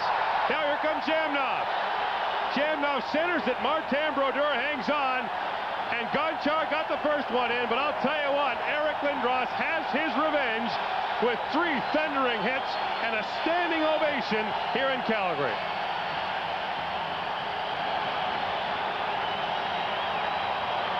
Don't mess with 88. Well, Eric Lindros is so strong. Sergei Gonchar sees him coming, too. When you get the train coming at you, I got to tell you, he's got him in his sights right here. He just turned, and there's the first hit. Kasparaitis goes after Lindros and falls down and trying to retaliate. You know, what's amazing about Lindros, he's been in the National Hockey League for 4 years now. In the dressing room today, he walked through with just a towel wrapped around him. Remember, he's 6'4", 230, and not an ounce of fat on him. And even players who have seen him before marvel at the physique of Eric Lindros. We were talking about how effective Lindros is on the faceoff because of that strength. He is, you know, if you think of one word that might describe his game, certainly it's complete. The other word might be impact. Time winding down to the second. Here comes Mark Messier. His pass for Paul Coffey, and Coffey shoots it into the corner. Kozlov loses it to Adam Graves. Wraparound backhand shot. Trefilov the save. Loose puck in front. Paul Coffey pitching up to get it. And Coffey wins the battle with Lariano. Now side of that. Graves backhand shot. Rebound. Trefilov another save. And Pat Verbeek standing right on top of him. And more pushing and shoving breaks out. Look at Mark Messier. Messier wants Kovalenko.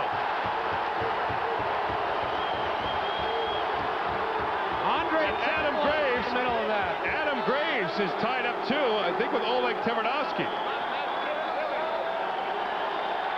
Here's another guy you don't want to mess with. Well, both Graves and Messier were right in front of Andrei Trepalov, and it was amazing to see Trepalov stand in there. Normally a goaltender will go off to the corner, but Trepalov continues to get involved. Certainly Messier and Graves were very involved. Paul Coffey will come back screen right here, and he begins it. There's the hit by Coffey. The response, we've got Messier and Graves involved. Trepalov, look, he's looking to try and get his man. If you think back, too, to the 1984 Canada Cup, an infamous moment from Mark Messier, an elbow on a young player named Vladimir Kovan in Edmonton in the round robin that laid him out for about 10 minutes. It was a vicious hit, by all accounts, and it certainly sent a message, and Mark Messier has not been forgotten since. Interesting story about Messier, you know, they talk about the look from Mark Messier. Yesterday, a young 7-year-old boy was the winner of the Experience the Dream, went into the Canadian dressing room, and Bill Tuelli, the Canadian Public Relations man, said, "Come over and meet Mark Messier." He said, "Mark," and Messier looked up with that look, and the young guy ran away yelling. So they finally brought him back. Messier signed a stick. He gave the kid the stick. The kid walked away and said, "He scares me." Well, that look has scared a lot of players in the National Hockey League, so welcome to the club, little guy. Mark Messier, one of the most decorated players in hockey, 6 Stanley Cup wins. He's a 3-time Canada Cup winner. His 47 goals last year were the most he's scored in 13 years, and he got his 500th last year against the Calgary Flames. He also moved into 5th on the NHL's all-time scoring list, 1 point ahead of Stan Mikita. Well, there's a name from the past. Scored the first face-off I ever took in the National Hockey League was against Stan Mikita. Did you win it? I tied him. I remember I had Stan Mikita's hockey book when I was younger. He had a drills book. He used to have to stick handle an egg. And finally, my grandmother made me stop when I'd basically turned the basement floor into an omelet. That was enough of that. Better that than a hand grenade. That's right. 39.3 seconds to play in the second period. And no penalties called in that last altercation. Lindros is back out there with Primo and Claude Lemieux. Gordon, get a real good look at the setup here off this face-off. See Lindros, there's the skates. That's where the skates have to be on this new alignment in the National Hockey League. That's why Lindros is so effective. Yashin's got his skates. Good job by Yashin off of that one. But you've got to be able to reach out where before you could sneak up on the puck. Should say no power play on that last altercation. They're offsetting minors of Tverdovsky and Malakoff for Russia, Graves and Verbeek for Canada. Trepalov clears it away from a streaking Keith Primo. Now Zhitnik. Well, Primo had him lined up, and Zhitnik stepped right out of the way. Now Lindros hammered his man, Dmitry Yuskevich. Now here comes Alexei Yashin. Drop pass for Zhitnik. Zhitnik a shot. The rebound as Brodeur made the saves, and Yashin can't pick it up. Now Lindros. Bump from behind, but able to clear it up. Time winds down in the entertaining and physical second period. Canada gets the only goal and trails 3-2. I think the physical aspect of that second period is where Canada has dominated that second period. That's the real key, and you see Lindros is still involved with Gonchar. We'll watch for that in the third. Eric Lindros making his presence felt. Paul Coffey's power play goal pulls Canada within 1 after 2 periods.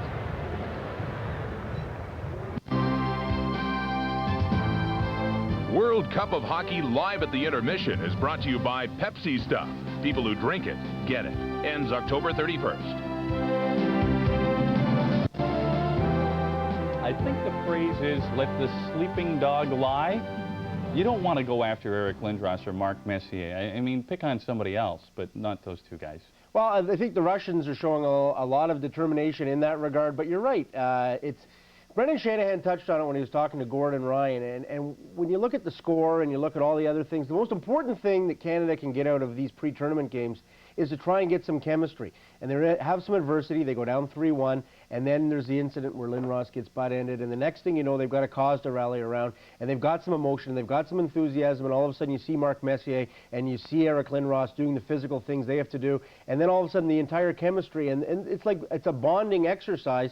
The team is starting to come together in its own way, and I'm sure after this game, regardless of what the outcome is, they will take a lot of positives from the emotion, the enthusiasm, and that bonding and that spirit and camaraderie that you develop as a hockey team. And you know what? We've really seen it from this Canadian team through their previous 2 exhibition matches as well. We will take a short break. Canada has narrowed the gap to within 1 as Paul Coffey scores on the power play. We're back in just a moment.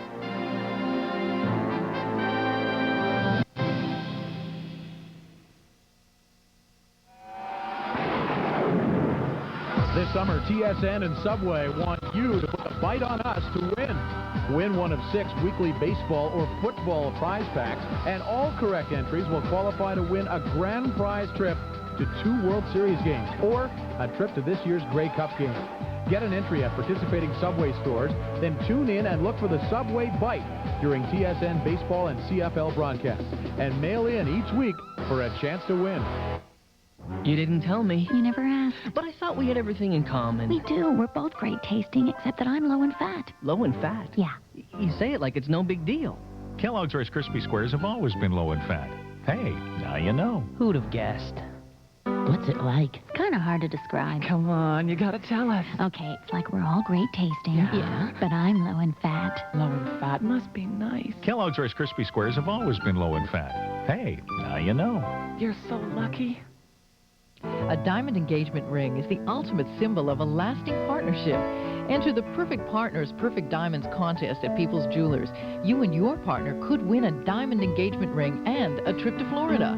Or you could win one of 3 $1,500 diamond solitaire necklaces. Pick up a contest entry at People's Jewelers. Name the sports partners matched with a sport in which they compete, and deposit your entry in the ballot box at any People's store. Like a perfect partnership, a diamond is forever.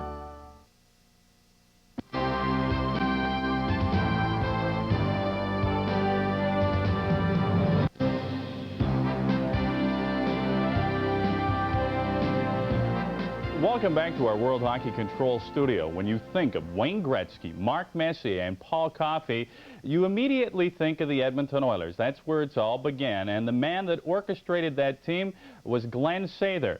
They are now reunited again. To be labeled a sports dynasty is a distinction reserved for only a chosen few teams. The Edmonton Oilers of the mid-'80s were just that. But prior to that success, they were tutored by the Islanders dynasty in the spring of '83.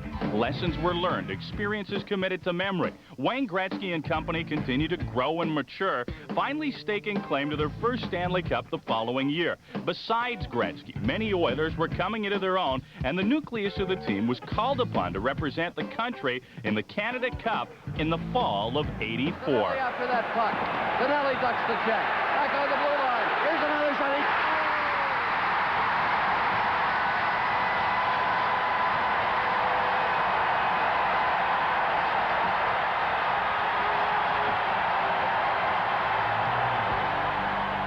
Coming off our first Stanley Cup in '84, getting thrown right into a tournament of that stature was incredible for me. I think playing against that talent, playing with that kind of talent, playing against that kind of talent, for me it was the first time that I ever had been in a tournament with that kind of pace and that kind of level of hockey. You know, unfortunately, the final was a little anticlimactic. I mean, we ended up playing Sweden and beating them 2 straight, but for us, the real big game was to beat the Russians. It was a great hockey game. I think it ended up 3-2 with the overtime goal, and it was up and down, and it was a great relief for us as well as the whole country, I think. We played so poorly throughout the tournament, we barely snuck into the final round, and we finished 4th, and we had to play the Russians again. And of course, it was a 1-game elimination in the semifinals, and we were fortunate enough to win and get by that and move on to the finals. But anytime you play the Soviets, it's always tough, and that game was one of the tougher games. The man known as Slats rubber-stamped his Oiler teams and orchestrated an upset of sorts in the Canada Cup when Team Canada entered the tournament still stinging from the 8-1 embarrassment of 1981. We got into that tournament and the Russians were so dominating at that point. that everyone was really intimidated with them. And we had talked the team into believing that the way to beat them would be to forecheck them. And we kept them bottled up in their own end pretty much of the night. And it was a series of things happen, I guess, that led to us being able to beat those guys. During the game, his biggest strength, I think, is that he has the ability to read who's in the game and who's not in the game, and to be able to put out the right players in key situations and right situations. And I think those are qualities that make him a good coach.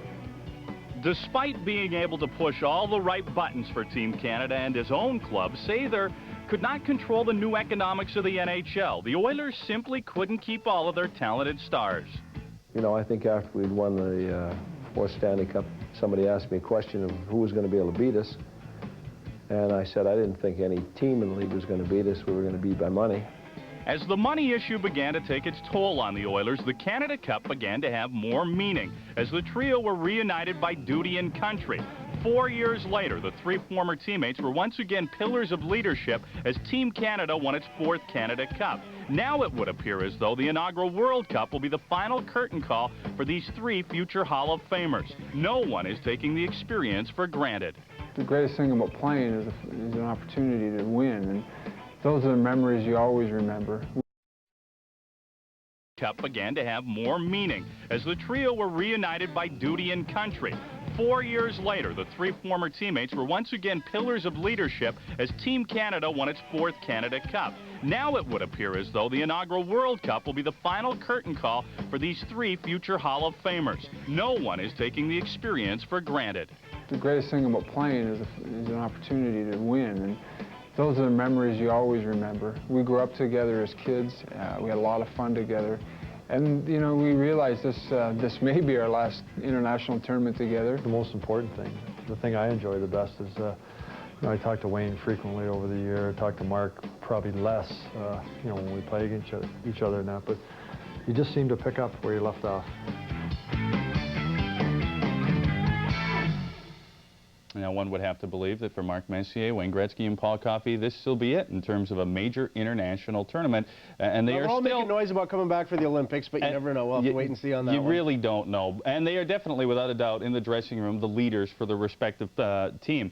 But they need some help from the supporting cast. Well, I don't think there's any question when you look at that Oiler connection. It's pervasive, and the attitude is, and the young guys like Brendan Shanahan, Eric Lindros, look up to those guys. But I don't think there's any question, and anybody would argue the point, that if Canada's going to be successful in this tournament, it's going to have a great performance from a guy like Eric Lindros, Joe Sakic, one of the young defensemen, whether it's Rob Blake or Niedermeyer or Ed Jovanovski. Someone's going to have to step forward and elevate their play so they can get up into a Coffey-like stature. So it really gets to a situation where you've almost got to have Lindros playing as well or better than Messier, and you've got to have Joe Sakic playing as well or better than Gretzky, and one of the young defensemen playing as well or better than Paul Coffey. And if those things happen, then Canada will be in very good shape, because you know that you're going to get the great leadership from that core of Oilers, ex-Oilers, especially Mark Messier. Speaking of the Moose, tomorrow night they will be in his hometown Edmonton as Canada wraps up its exhibition schedule against Slovakia. Tonight, Slovakia in Providence, Rhode Island, as they took on the Americans, and this one was not even close. Chris Chelios takes the pregame skate. He's back in the lineup. As for the start, Doug Waite takes control. On the breakaway, the backhand as he goes top shelf. It's 1-0. Tell you what, Doug Waite, the Edmonton Oilers, they got to get this guy signed. Terrific goal, going to the backhand, goes right upstairs. Big league goal that was. All USA in this one. They're up 2-0. Now they're on the power play. Phil Housley with the shot from the point, tipped by John LeClaire in front. Slovaks have a tough time with the big physical presence. 3-0 at the end of one. Then it's Dougie Waite again with a fantastic pass. He threads the needle to Brett Hull, who definitely does not make any mistake. It's 5-1. Then it's Waite streaking in. He'll drop it for Housley. 6-1 for the U.S. Slovaks completely outclassed in this one. Lots of turnovers to deal with. Lots of good forechecking by Team USA. And Bill Guerin of the New Jersey Devils comes in, goes to the forehand, and caps off 4 goals in 2 minutes and 35, gives the Americans a 7-1 lead. There was some bad news for the Americans. Sigmund Palpe with a shot, he let it fly. Doug Waite took it off the foot. He had to leave this hockey game for x-rays. His status at this present time is not known. Brett Hall also had to leave this game for x-rays. We'll try and get updates on the two of them a little bit later on in the show. Now, you mentioned earlier that Jeremy Roenick, there's a possibility that he might join that U.S. team. What's your gut feeling, and what do you hear? Is it going to happen? Well, it's funny you should ask, because what I did, I hopped on the phone tonight and I called Neil Abbott, the agent for Jeremy Roenick. He's a Boston-based lawyer. Said that his feel on the situation as far as Roenick is concerned is I won't rule out Jeremy playing in the World Cup, but I wouldn't be too optimistic. What you should know is that Neil Abbott and Jeremy Roenick are flying to Phoenix tomorrow to meet with Coyotes general manager John Paddock. It'll be the first face-to-face meeting that they've had with the Coyotes since Phoenix traded for Jeremy Roenick. They're going to talk contract. Neil Abbott told me under no circumstances will Jeremy Roenick play in the World Cup of Hockey unless he has a contract, and whether he can do it that quickly and be ready for the beginning of the tournament later this week remains to be seen. He's not optimistic. He says he won't rule it out, but Jeremy Roenick's also got a lot of things. His house is selling in Chicago this week. It's closing. He's packing up. So Chris Chelios back in the U.S. lineup. That's great news for the Americans. It's probably less of a chance of Roenick being in the lineup, although there is that small outside chance that he could be there come opening day. And boy, wouldn't they love to have him in the lineup, especially if Doug Waite goes down due to injury. Waite's the only player on that roster who had over 100 points this past year. He had 104 with the Edmonton Oilers. He truly is an up-and-coming superstar in the National Hockey League, and I think if Waite goes down, Slats winces a little bit as well. We're going to continue here. It's Canada and Russia. It's now 3-2 after 2 periods of play, but there's still more to come when we return. World Cup of Hockey live at the intermission is brought to you by Pepsi Stuff. People who drink it, get it. Ends October 31st. If you want full office suite power at a word processor price, look no further than Corel WordPerfect Suite. Corel WordPerfect Suite includes an exceptionally intelligent word processor, an award-winning spreadsheet, amazing presentation graphics, plus business graphics and utilities, hundreds of fonts and thousands of clip art images. Corel WordPerfect Suite delivers office suite power at a word processor price. A diamond engagement ring is the ultimate symbol of a lasting partnership. Enter the Perfect Partners Perfect Diamonds contest at People's Jewelers. You and your partner could win a diamond engagement ring and a trip to Florida. Or you could win one of 3 $1,500 diamond solitaire necklaces. Pick up a contest entry at People's Jewelers. Name the sports partners matched with a sport in which they compete, and deposit your entry in the ballot box at any People's store. Like a perfect partnership, a diamond is forever. When you need a sealant that's got to stick, Mono Ultra does the trick. Mono Ultra. When it calls for the best, the choice is clear. There won't be anything like it for years. Mono Ultra. It works in the sun. It works in your shower. You wash up with water and make it an hour. Exterior ceiling's a whole new drill with Mono Ultra. It cures fast, it won't shrink or crack, and it's completely paintable. Mono Ultra. Get the Mono. Paul Coffey supplies us with our play of the period. It's brought to you by Chrysler Canada, and on the power play, we move within 1. The shot from the point goes through a little bit of traffic. This is what you were talking about, having a physical presence like Eric Lindros. Well, good job by Lindros to get in front, but a good shot by Coffey. And power play, so important in this game. We're going to see a lot of that in this tournament. Special teams, there's so much talent on the offense when they go on the power play. The play of the period is brought to you by Chrysler Canada. We're not just building cars, we're building Canada. Russia leads by a count of 3-2. We'll take another break, and when we return, it's the 3rd period of play. My name is John McMulkin. My name is Peter May. And our company builds dinosaurs. I'm the numbers man. I guess come in, build a dinosaur, and go home. But we have clients all over the world. International communication via the telephone, that is our link to our clients. We have to be competitive in our pricing. Advantage helps us to save those costs that are necessary. And ensures we don't go extinct. Advantage, providing solutions for business. Hi, I'm Sparky Anderson. Tune in to TSN's Blue Jays telecast and watch for my on-the-ball features. Brought to you by Gillette's $250,000 Triple Play Challenge. Coming soon to a retailer near you. Presenting Gillette Clear Gel Antiperspirant. A clear, clean gel that goes on smoothly with no white residue for effective all-day protection. Gillette Clear Gel Antiperspirant.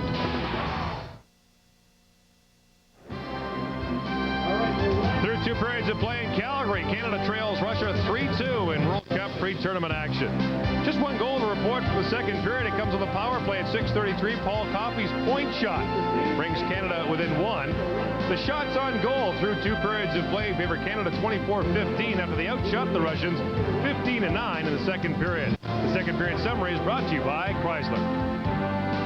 Well, it won't appear on the scoring summary, Ryan, but the score is 3-1 for Eric Lindros on Sergei Gonchar. Think back to earlier in the second period when Gonchar hit Lindros high up by the Canadian bench, and Lindros actually had to go to the Canadian dressing room.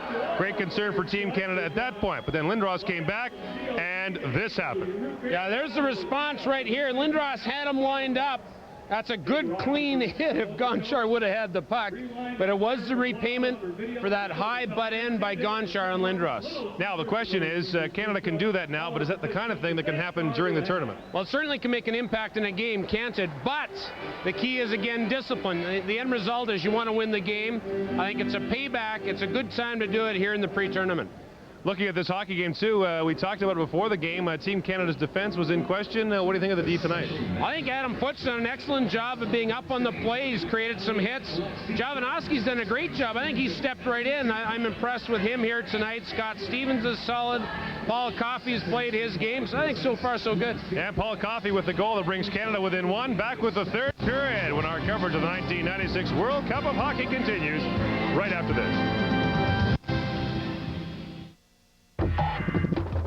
NEBS is a direct marketer. Things like checks and forms and business cards and labels. You know, being in a small town doesn't hinder our business at all.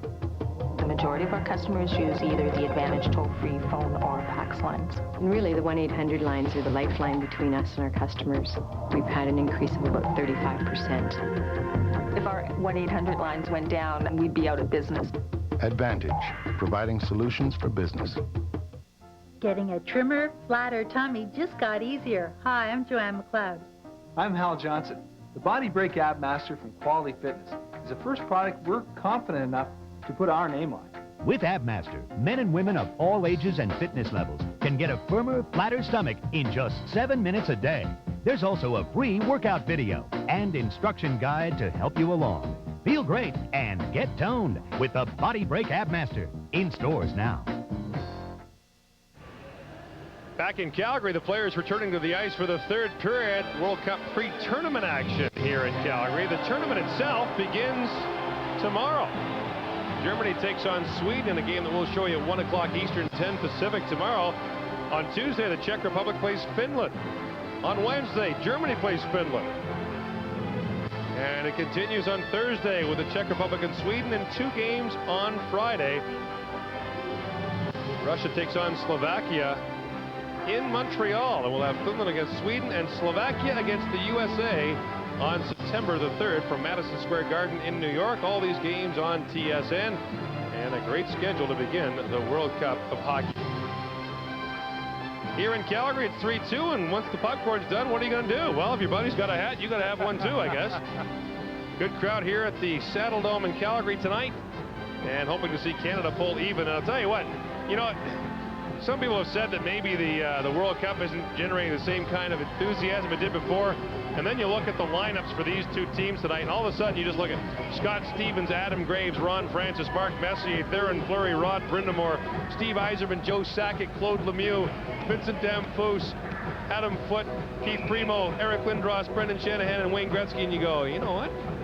Pretty good hockey team. I mean, Curtis Joseph told us this morning, he said, in practice, when guys are bearing down on you on 2-on-1s, you know, in your own practice, I mean, half the pucks line up at the glass. Every shot's a good one. You know what's fun too, Gord, is this World Cup. When we look at how this has sort of come together, it gives you a bit of a thought of the '98 Olympics in Nagano and how that might come together. Will Gretzky be there? Will Messier be there? I was looking back a while back, and it's amazing to think that in 1920, hockey was a tryout sport in the Summer Olympics. and then was introduced in 1924 in France as a first Olympic sport. You can bet that Eric Lindros, who won a silver medal in Albertville in 1992, will be front and center in Nagano. Lindros isn't crazy about the Olympic format, but says he looks forward to playing there. Long season for guys like him, and especially when you play physically as he does, it can be a very long year. Just ask Joe Sakic. He's out tonight just having a rest, but Joe Sakic played 104 regular season and playoff games last year for Colorado and then had a month and a half off. You talk about Adam Foote leading the rush. Here he does it again for Canada, taken down by Darius Kasparaitis. Claude Lemieux is out there as well, his Colorado teammate. Igor Larionov chips it neatly off the boards and gets it ahead for Sergei Gonchar, who will no doubt be mindful of Eric Lindros' presence on every shift.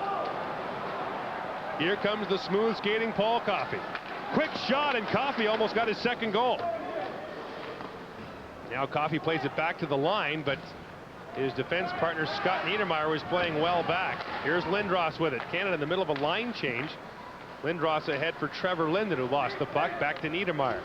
Lindros trying to hustle off the ice. Brindamore just kicks it down into the Russian zone. And Lindros did not head off. He went cross ice and had an opportunity there that was knocked down by Alexei Zhamnov, who blindly back passes it to Sergei Gonchar. And Gonchar plays it down. Scott Stevens will be forced to get it. And actually Mark Messier will pick it up for Canada. 18:47 to play in the third period. So Glenn Sather watching his troops closely, and this is what we've been watching through 2 periods of play. Canada's outchanced the Russians 16-9, out-hit them 13-7. Both teams have a power play goal. Team Canada playing a busy pre-tournament schedule, back-to-back games against the United States, then traveling here and to Edmonton for a game, and then it's to Vancouver to take on the Russians on Thursday. Mark Messier stepping into those new face-off markings against Alexei Zhamnov. Ron France is telling us between periods he's not crazy about them, but he says players are already cheating. They've already found a way around it. And you can bet that if there's a way to beat it, Mark Messier will find it. Scott Niedermayer over for Scott Stevens. Gets it ahead for Trevor Linden. And his pass just out of the reach of Mark Messier. Icing waved off as Zhitnik goes back, and Messier had him lined up. But Zhitnik able to avoid that hit. Now Linden for Messier. Messier waits. The shot deflected wide by Dmitry Yushkevich. Now Linden with it. For Stevens. Scott Stevens with a shot. Messier tipped that. It was stopped. Zhamnov. Long lead pass for McGillney breaking in.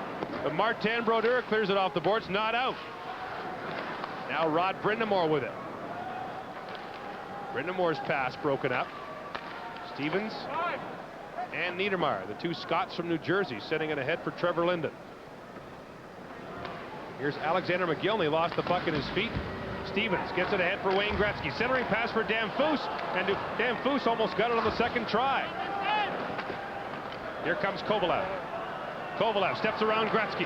He's got Yashin with him. Kovalev, great moves, but Rob Blake forces him back. Kovalev down low for Yashin. The pass broken up by Wayne Gretzky. Now Kovalev with a shot, blocked by Dan Foose. Yashin with it, hammered by Blake. Valerie Bure with it, waiting and trying to get it to Kovalev, but the puck is broken up as Jovanovski gets it. Jovanovski hammers Kovalev, and now here comes Gretzky with Theoren Fleury and Vincent Damphousse. Gretzky for Fleury.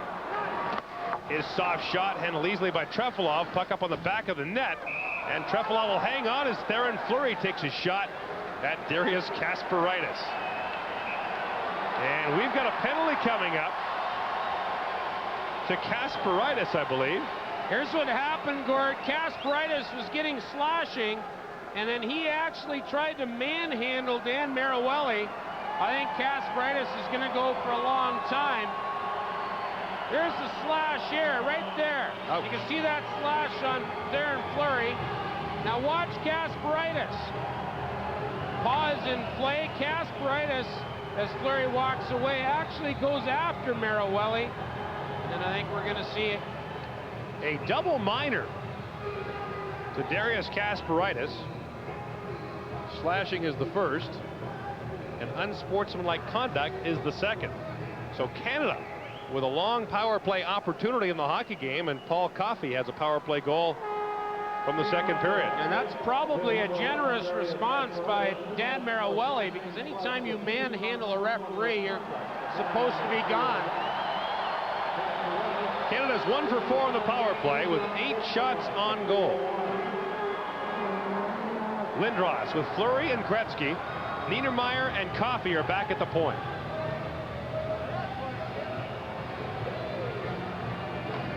Gretzky got a right on goal off the faceoff. Lindros back to Niedermeyer. For Theoren Fleury. Time, a shot. Bad save made by Trefilov. Trefilov and Brodeur have played the entire game so far.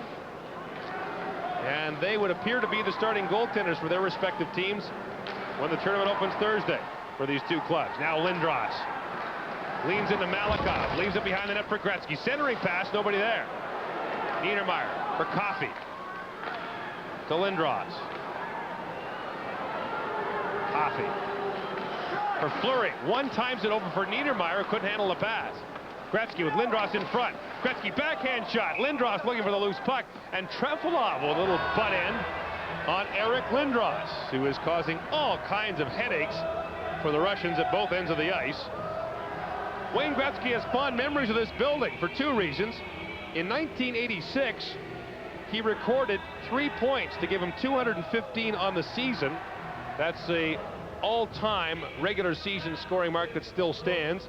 He also scored a short-handed goal here in the playoffs in 1988 against Calgary in overtime, and Edmonton went on to sweep the Calgary Flames. Well, Wayne Gretzky has been an unbelievable player in my era, and when I say that, I had a chance to play against him in junior, and he was as good then, Gord, as he is now. He really hasn't stopped for, closing in on 2 centuries. Rob Blake with a shot that was gloved down by Trefilov. Just think about it. If you want to break Wayne Gretzky's NHL record for career goals, you'll have to have 17 consecutive 50-goal seasons. The record's 9 by Mike Bossy. The longest current streak of consecutive 50 goals, I believe, is 5. Messier back to the point. Damphousse with a shot. That's blocked by Kovalenko. Now Damphousse gets it back. Hard shot off a skating line. 3 minutes to go in this double minor. Messier out there with Linden and Verbeek. And Pat Verbeek gets it behind there for his former Ranger teammate Mark Messier. Damphousse keeps it in. Playing the point on the power play is Vincent Damphousse. Trevor Linden. Fans getting impatient with the Canadian power play. Messier centers it. Almost knocked out by Seamak. Now Messier with it. Back to the point to Blake. Blake tees it up. That shot hit the skate of Yuskevich. Now Linden chipped it to the front of the net. Verbeek couldn't get good wood on it. Blake to Messier. Linden heading off the ice. He broke his stick. Placed by Lindros. Here's Verbeek. Puck taken away from him by Zhitnik and cleared down the ice by Andrei Kovalenko. Russians have killed off the first half of the double minor. Rob Blake with it. Ahead for Gretzky. Coffey in full stride. Coffey gets around the defenseman. Lost the puck. And Kravchuk came back to clear it away. Coffey had beaten him cleanly. Now Fleury for Paul Coffey in deep. Lindros in front. They can't get the puck to him. Niedermeyer to Lindros. Back to Niedermeyer. Coffey for Niedermeyer. Tees it up. Oh, deflected just wide. I think Theoren Fleury got a piece of that. Now Niedermeyer in front. The puck almost bounced to Gretzky, who tips it back to Coffey. And now the puck is cleared out. Here comes a breakaway for Alexei Zhamnov. Short-handed. Stopped by Brodeur. Lindros brings it back the other way. Drop for Gretzky. Here's Coffey. Tees it up. Bad save by Trefilov. And the Russians bring it right back. McGillney working on Rob Blake. Centers it. Zhamnov. Another save by Brodeur. 2 great short-handed chances. And Dan Marawelli, blue play dead. Martin Brodeur showing the form that made him the NHL Rookie of the Year in '94. Caused a standing ovation here in Calgary. Martin Brodeur just outstares Alexei Zhamnov. Right here, here's the breakaway. Zhamnov takes his time. He's going top corner right here. The puck bobbles, but he doesn't get it top corner enough. Great save by Brodeur with the hand. And now, watch this. Zhamnov gets another shot. Brodeur finds it. Great left hand by Martin Brodeur. You know, Brodeur on that breakaway, you can see how cool he was, Gord. The key to that, apparently, goaltenders tell me, is let the shooter make the first move. Respond to the puck. And Brodeur did that time. 54 seconds to go. The second penalty to Darius Kasparaitis. Canada is on the power play, but has surrendered 2 outstanding shorthanded chances to the Russians. Canada has outshot Russia 30-17 in the hockey game, but trails 3-2. Here comes Niedermeyer. In front for Messier, who was brought down. No penalty on the play. Verbeek. Back to Niedermeyer. Wait, sends it in front. Messier walks away and a triple off the save. Rebound. And they can't knock it past the Russian goaltender as Adam Graves was parked right on the doorstep. Well, most deflections happen by forwards on their backhand. Mark Messier is able to take this deflection on the forehand. Watch Messier on the left-hand side of your screen. Look at that. Forehand deflection and whack. He almost gets it by Trepalov. Mentioned that Mark Messier's 47 goals were his highest total in 13 years.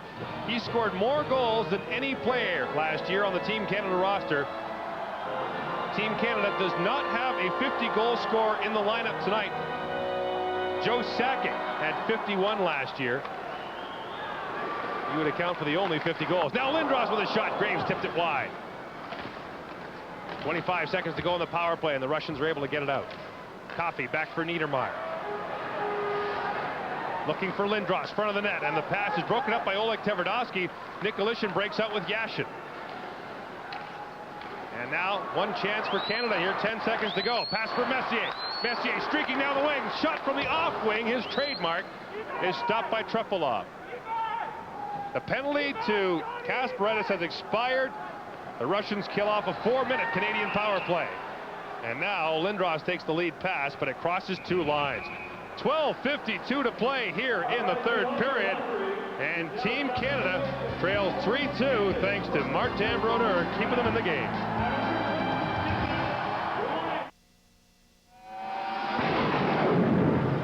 This summer, TSN and Subway want you to put a bite on us to win. Win one of 6 weekly baseball or football prize packs, and all correct entries will qualify to win a grand prize trip to 2 World Series games or a trip to this year's Grey Cup game. Get an entry at participating Subway stores, then tune in and look for the Subway Bite during TSN baseball and CFL broadcasts, and mail in each week for a chance to win.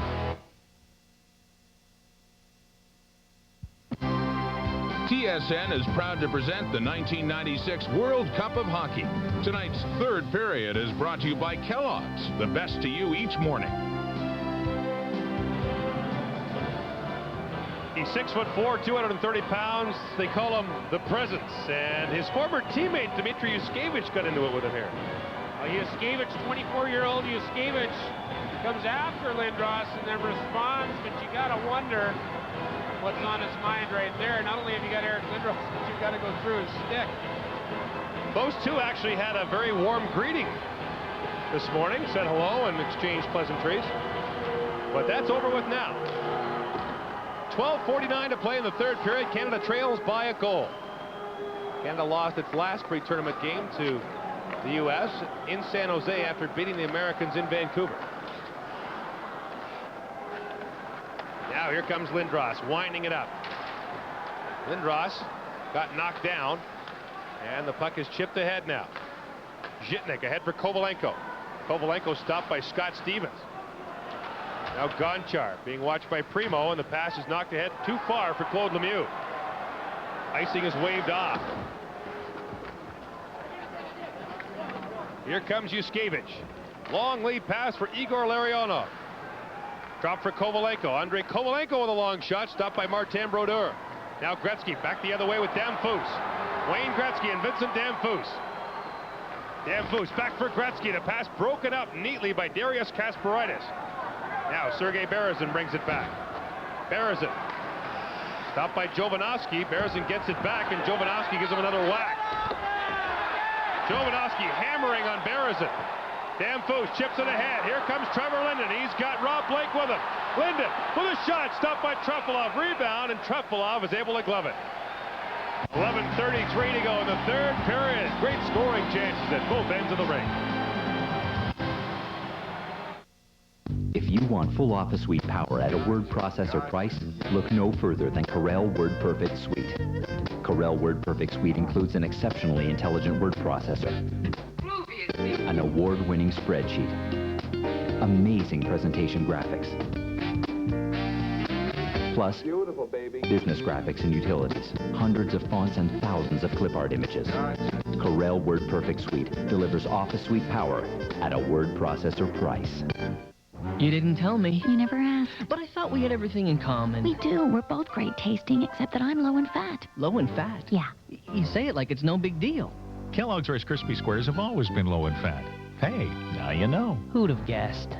What's it like? Kind of hard to describe. Come on, you gotta tell us. Okay, it's like we're all great tasting. Yeah. But I'm low in fat. Low in fat must be nice. Kellogg's Rice Krispie Squares have always been low in fat. Hey, now you know. You're so lucky. Boris Mihailov, a great player for those Russian national teams back in the 1970s. Now coaching the World Cup entry. Alexander Semak hooked down Rob Blake and goes off. So Team Canada, which had 7 shots on its last power play, will get the man advantage again. Alexander Semak, by the way, scored the overtime winner in Game 1 of the '87 Canada Cup final. All 3 games in that final ended up 6-5. Team Canada off this power play, Gordon, want a little bit more motion in front of Andrei Trefilov. They've got a guy standing there. They probably want a couple of guys crossing, and of course you got to have possession before you can do that. Scott Niedermayer across for Paul Coffey. Coffey trying to get it to Fleury. The pass was broken up, but Coffey was able to get it back. Now Fleury behind the net for Lindros. Over to Gretzky. Wayne Gretzky trying to find Theoren Fleury. Instead goes back to the point to Niedermayer. Now Gretzky chips it ahead. Lindros scores! Eric Lindros ties the game.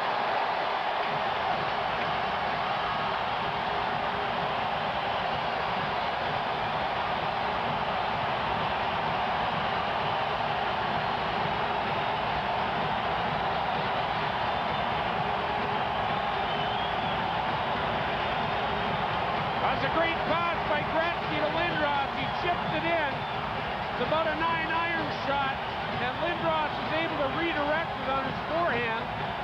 Excellent work between Coffey and Gretzky to get the puck down to Lindros. Boy, when that big guy camps there, there's nobody who's going to move him. Eric Lindros from Wayne Gretzky and Paul Coffey. It's 88 from 99 and 77. And it's 3-3. Kozlov brings it back the other way. Poke checked away by Scott Stevens, who's been a tower of strength on the Canadian blue line. Igor Larionov sends it into the Canadian zone. 10:50 to play in the third period. We're tied at 3. Stevens, long lead pass for Lindros. Lindros out there with Primo and Lemieux. Lindros gets around the first man, Malikov centers it, and Trefilov knocked it away. Primo for Claude Lemieux. Lemieux breaks away, tees it up, and Primo tipped it just wide. Now Messier breaking in there.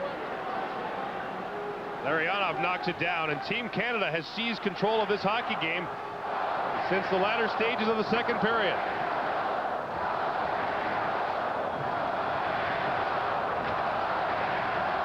Crowd urging the Canadians on as Adam Graves sends it down to the Russian zone. Zhitnik for Nikolishin. He gets it ahead for Zhamnov. Drops it off for McGillney. McGillney, his centering pass is knocked high in the air. Now here comes Messier. Messier with Verbeek and Graves. And the crowd hollering Moose, Moose. Those used to be boos when he played for Edmonton. And the shot from well outside the line taken by Adam Graves as he heads off the ice. Yuskevich. Nikolishin. Hammered by Rod Brindamore. Wayne Gretzky picks it up. Verbeek ahead for Brindamore, chips it ahead. See, they're juggling his lines now. Gretzky out there with Brindamore and Trevor Linden. Now Linden hustling back as Zhamnov breaks in. Zhamnov, and and the puck hopped over the stick of Nikolishin. Andrei Nikolishin leaves it for Alexander McGillney. His pass for Zhamnov, broken up by Scott Niedermayer. Niedermayer spent a lot of time in Calgary growing up, has a lot of people here, and Alexander Semak almost had a breakaway. Now McGillney keeps it in and shoots it wide. And Niedermayer almost got burned in front of all those friends and family. Now a foot race for it. Kasparaitis back there with Gretzky. And Gretzky gave him a bit of a whack and even a bit of a stare on the way by. Eric Lindros's goal has Canada even with Russia at 3. Music looks like a lot of fun when you're playing, and it is. It's a business, though. You've got to make ends meet. I make 500-600 calls a month. The Advantage program is definitely something that's come into play in a big way. When you're out on the road, you're working 24 hours a day. Checking back with the office, the voicemail. The discounts for me have come in around 30%. It's a sizable chunk of money. It's a long, slow process to an overnight success. Advantage, providing solutions for business.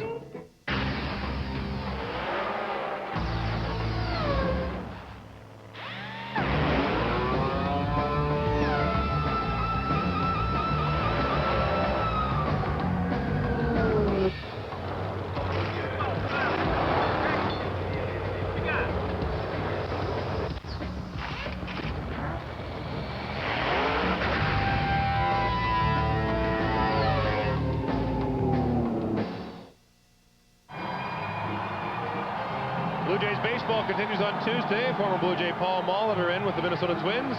7:30 Eastern, 4:30 Pacific here on TSN. All that around World Cup hockey action this week.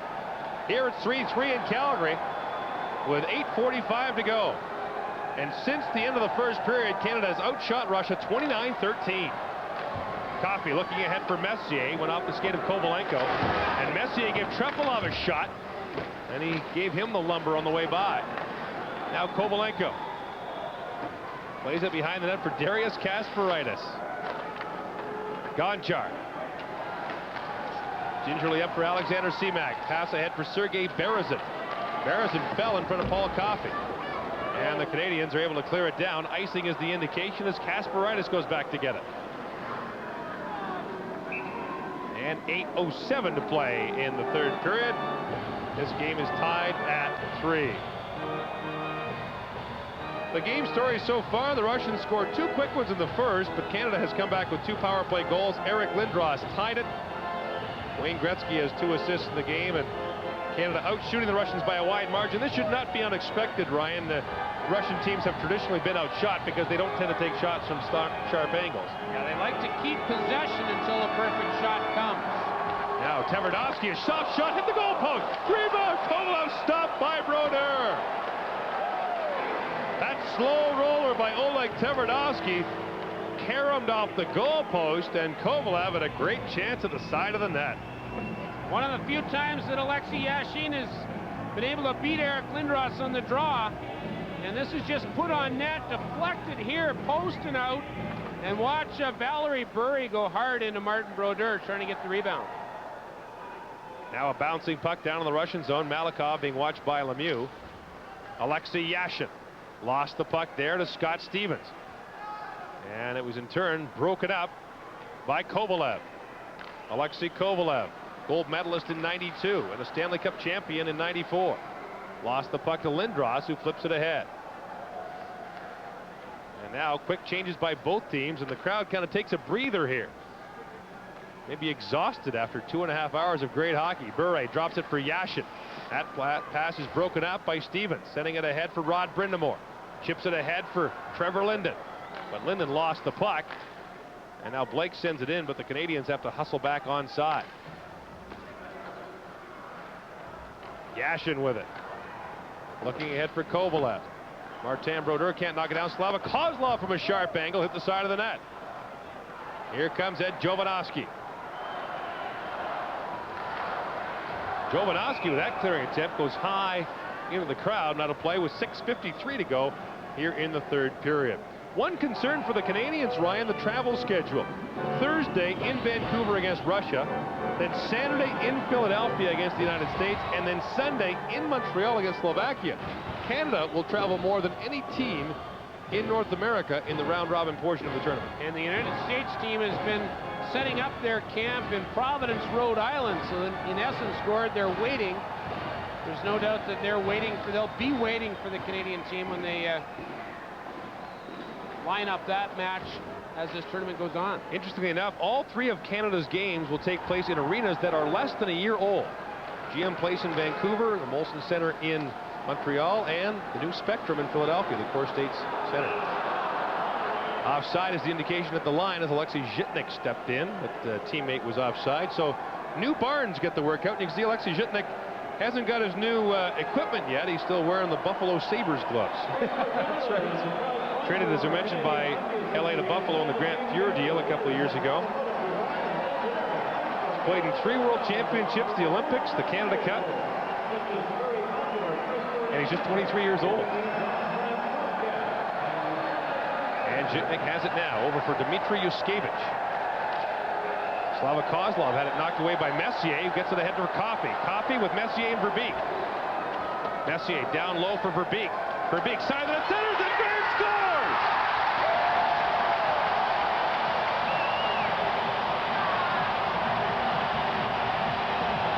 Adam Graves, 4-3 Canada.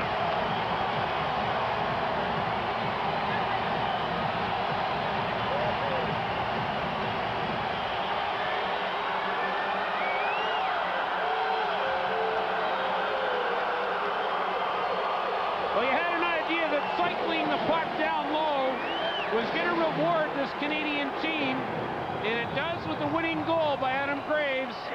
Verbeek picks it up, shovels it in front, and Graves redirects it past Andrei Trefilov, and that all began with the cycle. Canadians are cycling down low and were rewarded on that one. Which means repeatedly throwing it in the corner, right? Just setting it down low. Well, I think it was an excellent setup, though, by Mark Messier. He knew that Verbeek was going to retain the puck. Graves for Messier and Verbeek at 13:43. Now, Primo for Claude Lemieux. Back to Coffey. Canada leads for the first time since the first, and almost adds to it as that puck bounces into the glove of Trefilov. And now Verbeek, or Lemieux rather, is back down in there with Darius Kasparaitis. Yes, Claude Lemieux always popular in international and National Hockey League games. If there's a scrum, you know, Claude's in the middle of it if he's on the ice. Well, there's Adam Graves. You know, well documented that Adam Graves had back surgery. In fact, the timing of it couldn't have been better. It came right during the NHL lockout. Adam Graves missed only 1 game last year. In fact, has missed only 1 game in the last 5 years, despite having major back surgery. Talked to Adam Graves actually this morning, and he's telling me he had a good summer, or so far a good summer in Toronto. A lot of these guys have spent the last 2 months preparing for this World Cup. Graves was outstanding for the Rangers in the playoffs last year. 7 goals in 10 postseason games for New York. Now the Russians bring it back. Zhamnov. Poke check by Adam Foote. Now Gretzky sends it ahead for Trevor Linden. Gonchar took a bump from Brindamore. McGillney has poke checked neatly. Now Gonchar with it. What is it about Canada-Russia games in Calgary? They always seem so close. And this one far from done. Now Brindamore sends it in. Malakoff picks it up. Gretzky looking to pick it up against McGillney. Gretzky gets it back for Stevens. Backhands to the front. Zhamnov knocked that down. And Alexei Zhamnov winds it up for the Russians. And Zhamnov lost the puck at his skates and will have to regroup as Canada changes lines. Messier, Graves, and Verbeek are back out there for Canada. Here comes Tverdovsky, the defenseman leading the rush. Tverdovsky goes in and pulls over Martin Brodeur. Doesn't get a shot away. Now Yashin, poked away by Messier. Yashin hooks him down, and Alexei Yashin will be penalized for hooking down Mark Messier. The 35-year-old Messier forces the 22-year-old Yashin to hook him down. If you want full office suite power at a word processor price, look no further than Corel WordPerfect Suite. Corel WordPerfect Suite includes an exceptionally intelligent word processor, an award-winning spreadsheet, amazing presentation graphics, Plus, Beautiful, baby. business graphics and utilities, hundreds of fonts and thousands of clip art images. Corel WordPerfect Suite delivers office suite power at a word processor price.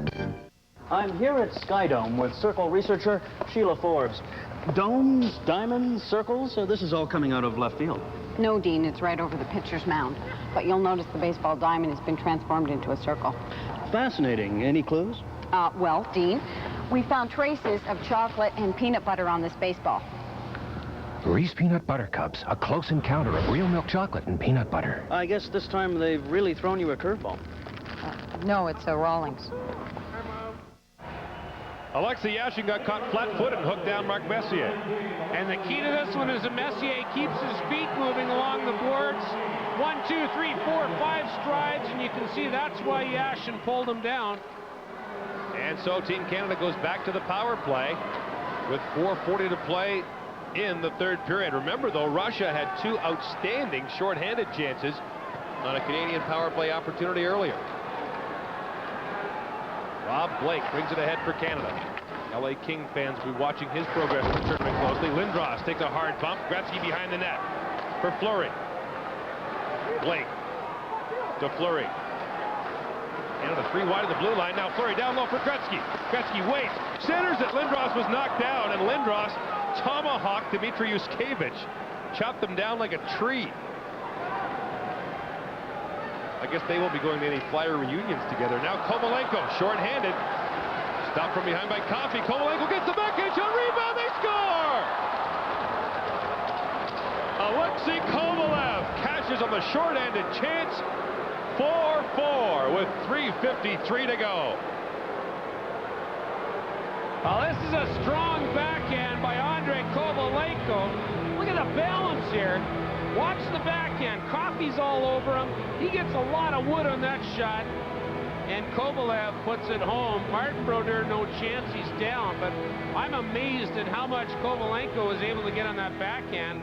He must have a pretty straight stick cord. That's the one I used to have.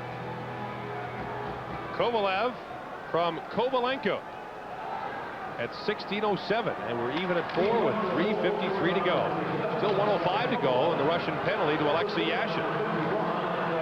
And Verbeek tries to clear it up off the glass, but it goes out of play. So we mentioned the shorthanded opportunities for the Russians, and they come through to even this game at 4. And Boris Mikhailov, now this is unusual. I mean, we were used to watching Viktor Tikhonov. I mean, he smiled once a decade. Boris Mikhailov smiles once every 3 or 4 minutes. I'm not sure Mihailov's grinning to try and get his glasses up on the top of his nose. It's a real smile, but he's thinking he needs new glasses. He's enjoying it. Now Niedermeyer ahead for Coffey. Coffey. And the pass is offside. What a year in Russian hockey. We talked about all the upheaval there. At one point during the season last year, Viktor Tikhonov was replaced as the coach of the former Central Red Army team. Tikhonov went to court and actually turned up with armed guards and took over the dressing room. It took soldiers to evict Tikhonov and his guards from the room. And I chatted with Tikhonov at the World Championships in Vienna, and he was telling me, or the guy next to him was telling me, Gord, that it was actually the defense minister that relieved him or retired him from his job. It's an amazing story. Coffey looking for Pat Verbeek. 30 seconds to go on the Russian penalty. Igor Larionov looking for a shorthanded chance, but Brodeur comes out quickly. And the Russians changing penalty killers. A chance for Canada here. Scott Niedermeyer moving across the line. Niedermeyer goes offside at the Russian line. One thing Glenn Sather has emphasized for Canadian defensemen is to jump into the play. And for a player like Scott Niedermeyer, it's been kind of a welcome experience, although he says he's not really remembering how to do it. It's been a while. He plays in New Jersey, and Jacques Lemaire does not like his defensemen to get involved in the rush. Well, Scott Niedermeyer loves to be up in the play, and Glenn Sather's giving him the green light, like you said. Sather would like this team to take on this type of character. Play a free-flowing style that's aggressive and offensively designed. And does that sound a little bit like the Edmonton Oilers of the 80s, late 70s and 80s? Sure does. And I think we've seen a bunch of that tonight. Malakoff goes back and icing the call now against Canada with 11 seconds to go. So the Canadian power play misfiring badly, having given up a short-handed goal, and now forced back with 11 seconds into its own zone. Well, Glenn Sather truly does believe in offensive hockey, even though a couple years ago his team wasn't really well suited to it. He was a part of the rules committee that tried to open the game up. Sather believes in creativity. He believes in players moving the puck up the ice quickly, the quick transition game, and he's long admired Russian players who are excellent at doing it. Yamnov steps in for the draw now against Keith Primo.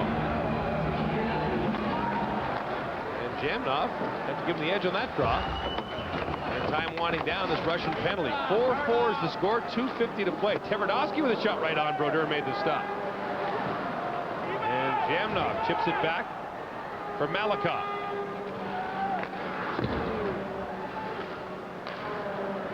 Lindros hammers Yashin, in fact knocks him into the Canadian bench.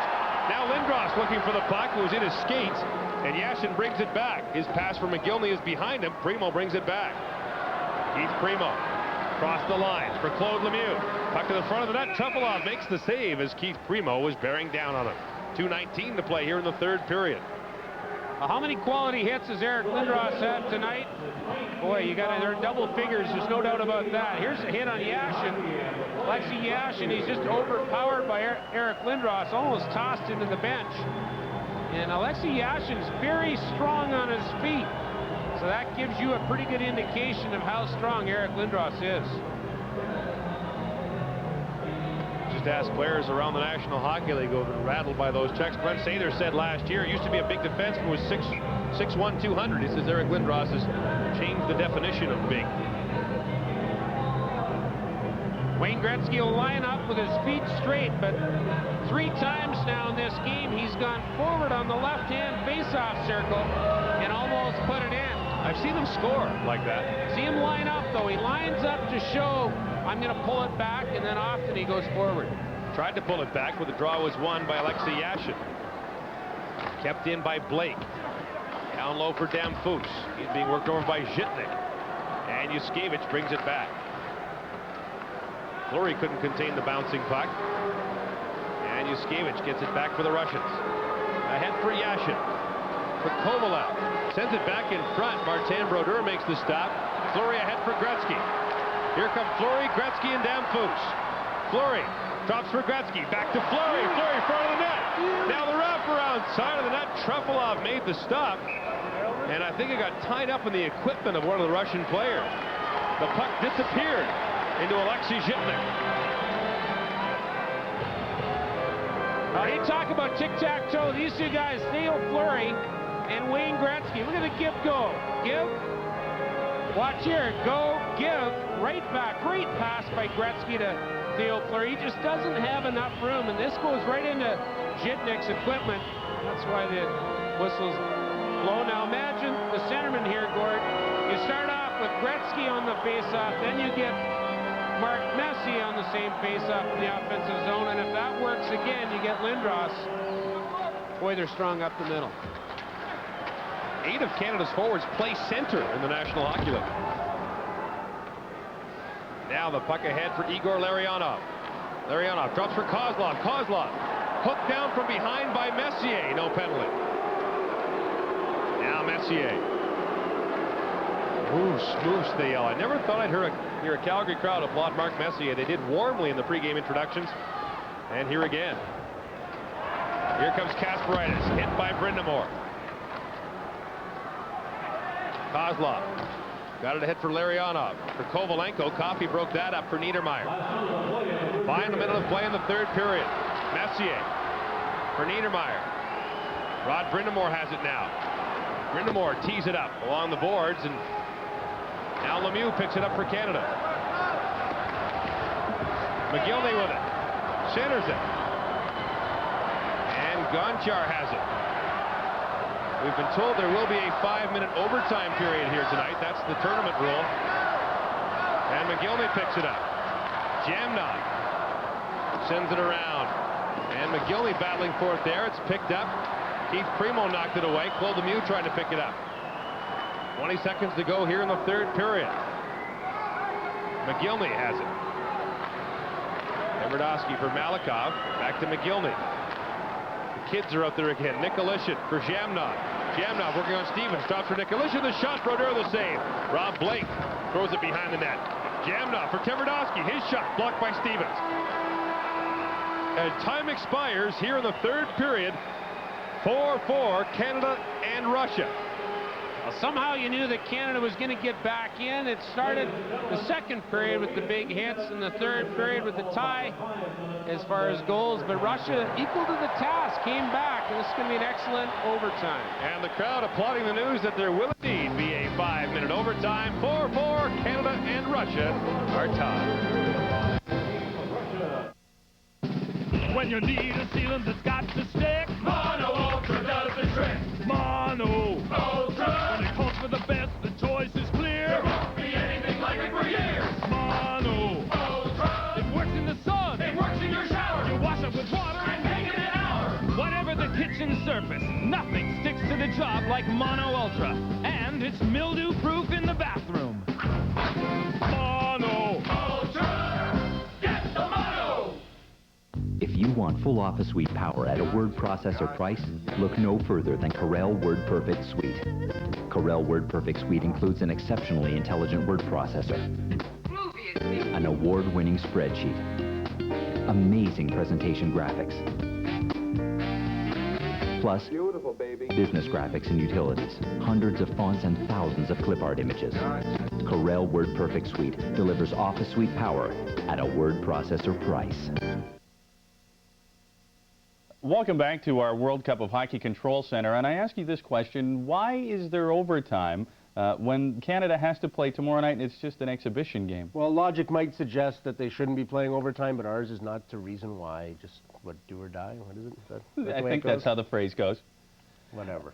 But I think it's inconsequential whether Canada wins this hockey game or not. Do you see enough positives? Are they doing what they want to do? At this point in time, I'm not so sure. It'd be nice. I'm sure Canada wants to win. They want to get something going here in overtime and get something to build on. Yeah, I think they've got so much to build on already. Eric Lindros has played a great game. Martin Brodeur, after a bit of a shaky first period, came up with 2 big saves in the third period. I'm going to be very interested to see in overtime if Glenn Sather goes to his bench. Steve Yzerman, Rod Brindamore, Trevor Linden have played some tonight, but not nearly as much as the other 3 lines, and I'll be interested to see whether Sather will go to the bench and use those guys, fresh legs in overtime, with the game going tomorrow night against Slovakia in Edmonton. And it's nice to see Martin Brodeur playing well. He made a couple of enormous saves in that third period. Immediately following tonight's hockey game, Sports Desk. Well, let's return to Calgary for OT. All right, thanks very much, guys. You can see that Bob McKenzie didn't spend the summer reading the classics once again. I think he was padding around in the pool. Big Eric Lindros comes back on the ice. A 5-minute overtime period here, and Team Canada went ahead 4-3 on this goal by Adam Graves, who knocked down the pass from Pat Verbeek, but then short-handed Alexei Kovalev. Great work by Kovalenko to fight off Coffey, and then good work by Kovalev to fight off Theron Fleury to bring us where we are now, even at 4. I think the crowd's exhausted. I think a very good hockey game has worn them out, because they kind of hit the wall there with about 5 minutes to go in the third period. Now Claude Lemieux with it. I think both teams have made interesting points tonight that will be watched on Thursday. Now the shot. Primo tried to tip in Niedermayer's blast, but it went just wide. Russians have established that their penalty killing might be outstanding with a couple of short-handed goals tonight. Now Bure. Valerie Bure back for Yuskevich. Dmitry Yuskevich working in on Coffey. Sends it over for Bure. Couldn't handle the pass. And Lindros clears it, not out. Jitnik with a shot. Rebound. Loose puck. Here comes Yuskevich. Couldn't get the shot away. It's blocked by Coffey. Furious pressure by the Russians here in the opening minutes of overtime. Yashin working on Niedermayer. And the puck is cleared out by Scott Niedermayer. Canada has outshot the Russians 40-27 in the hockey game. Here's Darius Kasparaitis, watched by Gretzky. So Sather has not gone to his bench yet. Dan Post pushes to an open wing. Here comes Slava Kozlov with it. Kozlov with Larionov and Gonchar. Here's Kovalenko with it now. Drop pass. Kozlov the shot. And Martin Brodeur makes the stop and falls on the rebound. Brodeur's make 2 or 3 saves here in overtime that One I'm looking for is spectacular. There's a deflection in front of Brodeur, and I think he followed it and found it. You know, I'm pretty impressed with Brodeur. Now, Gord, is interesting. You look at the GMs and coaches that'll get together here for Team Canada. Will it be Martin Brodeur that begins the tournament? Is it the hottest goalie you pick? You already have your goalie in mind. Lots of questions. Here's Kasparaitis leaving at the line for Gonchar, who slides it down to the corner. Too far for Kovalenko. Kozlov got hit by Blake. And Blake, known as an offensive defenseman, can also hand out the hits. He is a very effective hitter. Verbeek working on Kasparaitis, gave him a whack, and that battle continues. Kozlov, long lead pass now for Gonchar. Gonchar trying to get around Scott Stevens, but Blake was there to pick up the puck when he did. Blake for Stevens. Pass for Graves, and that pass is knocked down. Malikov lost it to Trefilov. Now Verbeek working down deep. Gonchar ahead for Kovalenko. This line's been on the ice for about a minute and a half. Larionov for Nicolishin. Andre Nicolishin. Poke check by Linden. Here comes Coffey with it for Canada. For Rod Brindamore. Now Zhamnov tips it back for Tverdovsky. And the teams look exhausted too. Remember, both teams have had rigorous travel schedules. The Russians played 2 nights ago in Detroit. And Team Canada played back-to-back games against the United States. Now Brindamore for Lindros. Brindamore looking for Linden. The pass was behind him. Now Brindamore. Lost the puck. Back to the line is Niedermeyer to save it for Trevor Linden. He's poke-checked off the puck by Nicolishin. And Team Canada clears it back in. 2 minutes to go in overtime. Interesting to look at the two good teams, probably the two best teams in the preseason or pre-tournament. Russia ties this game, Gord. They remain undefeated. Not a bad record even without Bure and Fedorov. Yeah, a lot of questions about where Pavel Bure is. All the Russians would say is that he's on personal business. There's been some speculation that he's in Vancouver getting his knee checked out. No confirmation of that. Well, I had a confirmation that he was in Vancouver and that he was having it looked at, but they would meet him tomorrow with no problem. They were very happy with the 3 games that he played, and they were just going to have it looked at. Now Damphus ahead for Gretzky. Gretzky lost the puck momentarily, and it went off Gretzky's stick as Yuskevich cleared it up and out of play. 1:28 to go in the overtime period. Wayne Gretzky made his first international appearance for Canada in the 1978 World Junior Tournament, led the tournament in scoring at the age of 16. Well, 16 years old, I was with Wayne Gretzky at that training camp and played in '78. We should have had a better end result than we did. We ended up with bronze, but Wayne Gretzky was a revelation. Here's a young kid that came in and led the whole tournament scoring at 16, turning 17. And what a career he's had. What was your first thought when you saw him? Well, I thought he was maybe a little, people around our team thought he might be a little bit small or frail to play, but I don't think any of us players felt that. We knew how talented he was, and we're sure glad to have him on our team. Now Verbeek throws it in the corner for Messier. Hammers Yuskevich. Dmitry Yuskevich has played a strong game for the Russians tonight. Messier with it. Waiting. Sends it in front off a skate. Verbeek couldn't get his stick on it. He threw Yuskevich down. Now the puck is centered for Messier. Couldn't knock it down. Under a minute to go in overtime. Here comes Zhitnik with it. And the crowd with its last ounce of energy trying to urge Canada on. Rob Blake back to pick it up for Canada. For Scott Stevens. For Lindros, who taps it in. Lindros, Primo, and Claude Lemieux out there for Canada. Now Lindros with it, trying to center it for Lemieux, who was all alone. Couldn't get it to him. Primo centers it. Lemieux with a shot. Rebound! And Keith Primo couldn't handle it. And the Russians are able to clear the puck down the ice. Icing is the indication as Paul Coffey goes back. 19.4 seconds to play. And Canada will have a face-off in the Russian zone. Yeah, good work by this line. You got to wonder if this line won't stay together for the tournament. Lindros, Primo, and Claude Lemieux, and they really cycle the puck because of their strength. Primo here will put it outside, and watch, he'll go to the front of the net, and it ends up on his stick. Excellent job by that Russian defenseman there. And here's a chance you get to talk about a face-off, Gord. This is the part that I love. let's set up the offensive face-off. If you're Glenn Sather, you can see Eddie Johnson talking, Mark Crawford. They're going to set things up.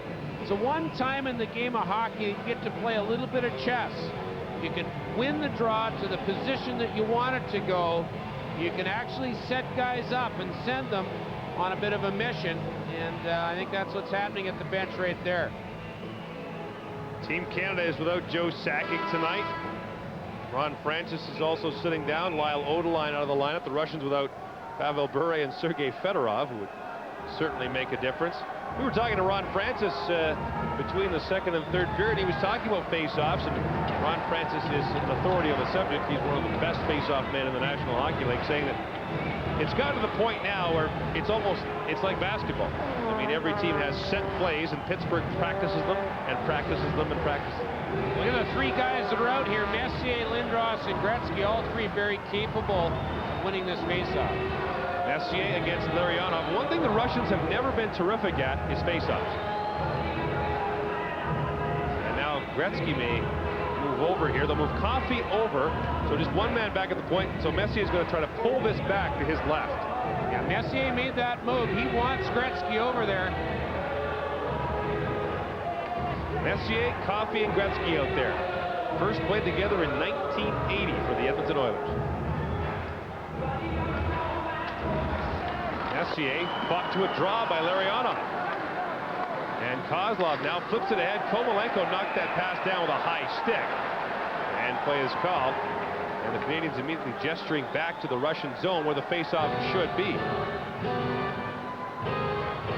Igor be just inside the zone. Sorry, Gord. Igor Larionov did a good job on Messier that time. He, off of the original draw, the original drop of the puck, he tied up Messier's stick and wouldn't let him go. In other words, he tied it first and then won it back. By the way, Sergei Gonchar out there now in the Canadian room, or the Russian room today. I saw Sergei Fedorov and said, "Hi, Sergei," and 6 guys turned their head around, including coaches. There are 6 people named Sergei on the Russian team. Messier got the draw back, but Coffey couldn't keep it in, and the first meeting between Canada and Russia at this World Cup ends in a draw. And Lindros ends it as he takes a run at Kovalenko. So some bad blood at the end of this game. And a stick wound up in the crowd. The next time they meet, it'll be for real. It'll be the opening game for both teams in the World Cup Thursday in Vancouver. Well, both teams have got lineup changes to look at. You know that number 88, Lindros, even after the whistle here, continues through on his hit. And you know he'll be in the lineup, but who else will be in the lineup? The Russians are, probably be Bure. Certainly will know Pavel Bure, unless there's a problem, will be playing. And as will Sergei Fedorov. And there'll be 2 very strong players to add to this Russian contingent. I talked to Slava Fedosov before, just actually between periods, but Fedosov says this is maybe the strongest Russian team since the Olympics that were played here in Calgary when Russia was successful.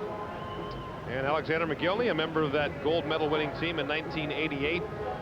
What does the World Cup hold for the Russians?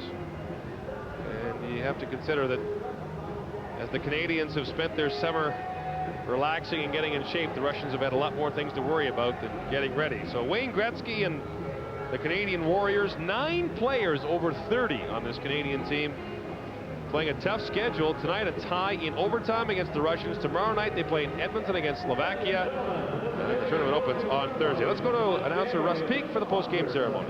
Hockey, Nike, Air Canada, Bauer, and Esso. Representing Nike is Vinny Gomes. Representing Esso, Trevor Dick. Representing Air Canada is Graham Edwards. And representing Bauer, Jack Gregory. Making the Team Russia Player of the Game presentation on behalf of Air Canada is Graham Edwards. The Team Russia Player of the Game, number 27, Alexei Kovalev.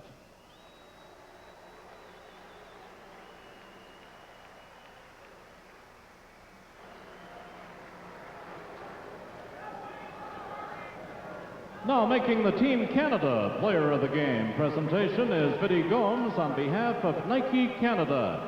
the Team Canada Player of the Game, number 88, Eric Lindros.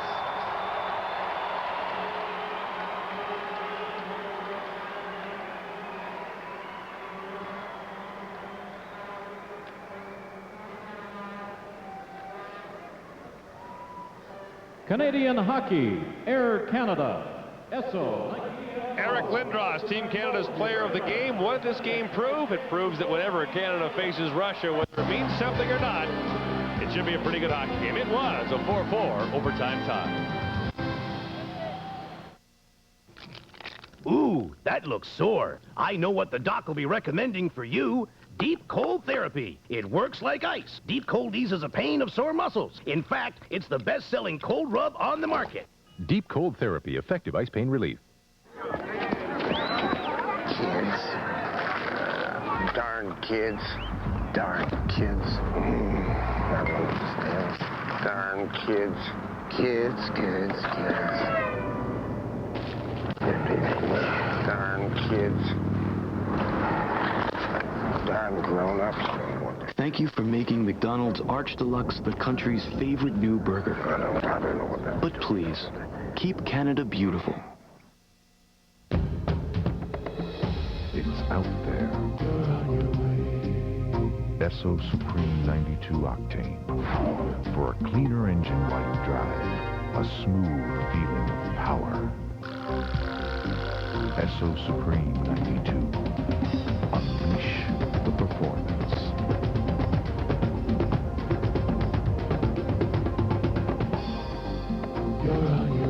With Esso. Air Canada, premier sponsor of Canadian hockey. Backing the teams, the players, and their passion for hockey. Watching our future superstars take off. For over 25 years, we've been in on the action. The excitement of hockey in Canada, from midget to junior to pro.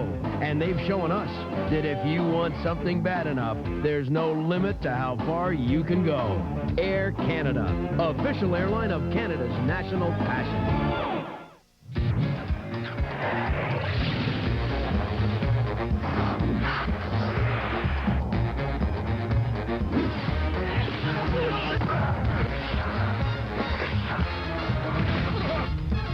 The back position. Oh, what a tragedy!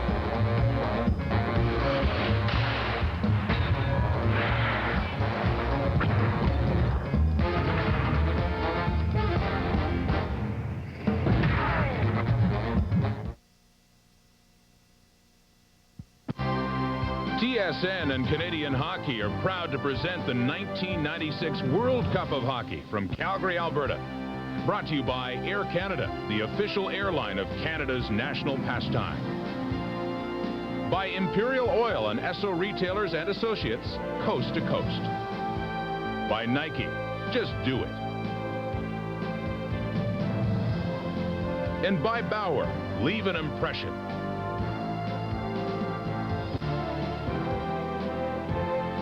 Tonight was a great hockey game. Tomorrow, the World Cup of Hockey officially begins, and we'll be there as we take you to Stockholm, Sweden. Sweden's best play host to Germany. We are on the air at 1 o'clock Eastern Time. From all of us here, including Bob McKenzie and myself, thanks for watching tonight's hockey game. Sports Desk is coming up next.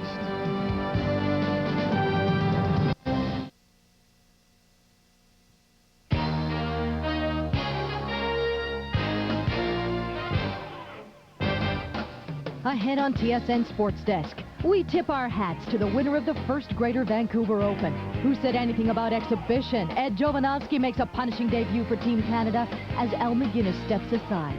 The stakes were high at the Breeders in Toronto as Chief Bearhart edges the competition. Todd Woodbridge and Wayne Ferreira battle it out in the final of the Du Maurier. The Expos look to extend their wild card lead in San Francisco, while the Jays try to win their 8th straight. Jacques Villeneuve had the pole, but was it enough to capture the Belgian Grand Prix? Hey, take us home, Spot. Sports Desk is next. Hello, everyone. We hope that you enjoyed the World Cup of Hockey here on TSN and your weekend. I'm Teresa Cruz. And I'm Rod Smith. This sports break is brought to you by Kellogg's, the best to you each morning. Hi, everybody. I'm Jim Van Horn at the TSN Newsroom. After 13 seasons in the NHL, the last 5 plagued by hip and knee injuries, Cam Neely of the Boston Bruins announced his retirement today. Neely missed the last 25 games of the 1995-96 season with a hip injury. In the 92-93 campaign, he played just 9 games, missing the last 38 with a thigh injury, and the last 4 months with knee problems. He rebounded in 93-94, scoring 50 goals in 44 games. Only Wayne Gretzky did it in fewer games. In 13 seasons, Neely netted 395 goals and 299 assists. Team Canada faces Germany tonight in the World Cup. It's quarterfinal action. Michael Whalen will have a full live report from the forum in Montreal at Sports Desk coming up at 6:30 Eastern. We'll take a break, get you back to tennis right after this. Columbia Pictures presents Igor, Fluffy, Grumpy, Featherbrain, and a 14-year-old girl This is so cool! who will lead them home. You're really flying with me! Fly Away Home. Sneaks Saturday and Sunday. The 12th round of the 1996 Formula One World Championship revs up at the Circuito Monza. Don't miss the roar of the engines at the Italian Grand Prix live Sunday. Formula One excitement on TSN.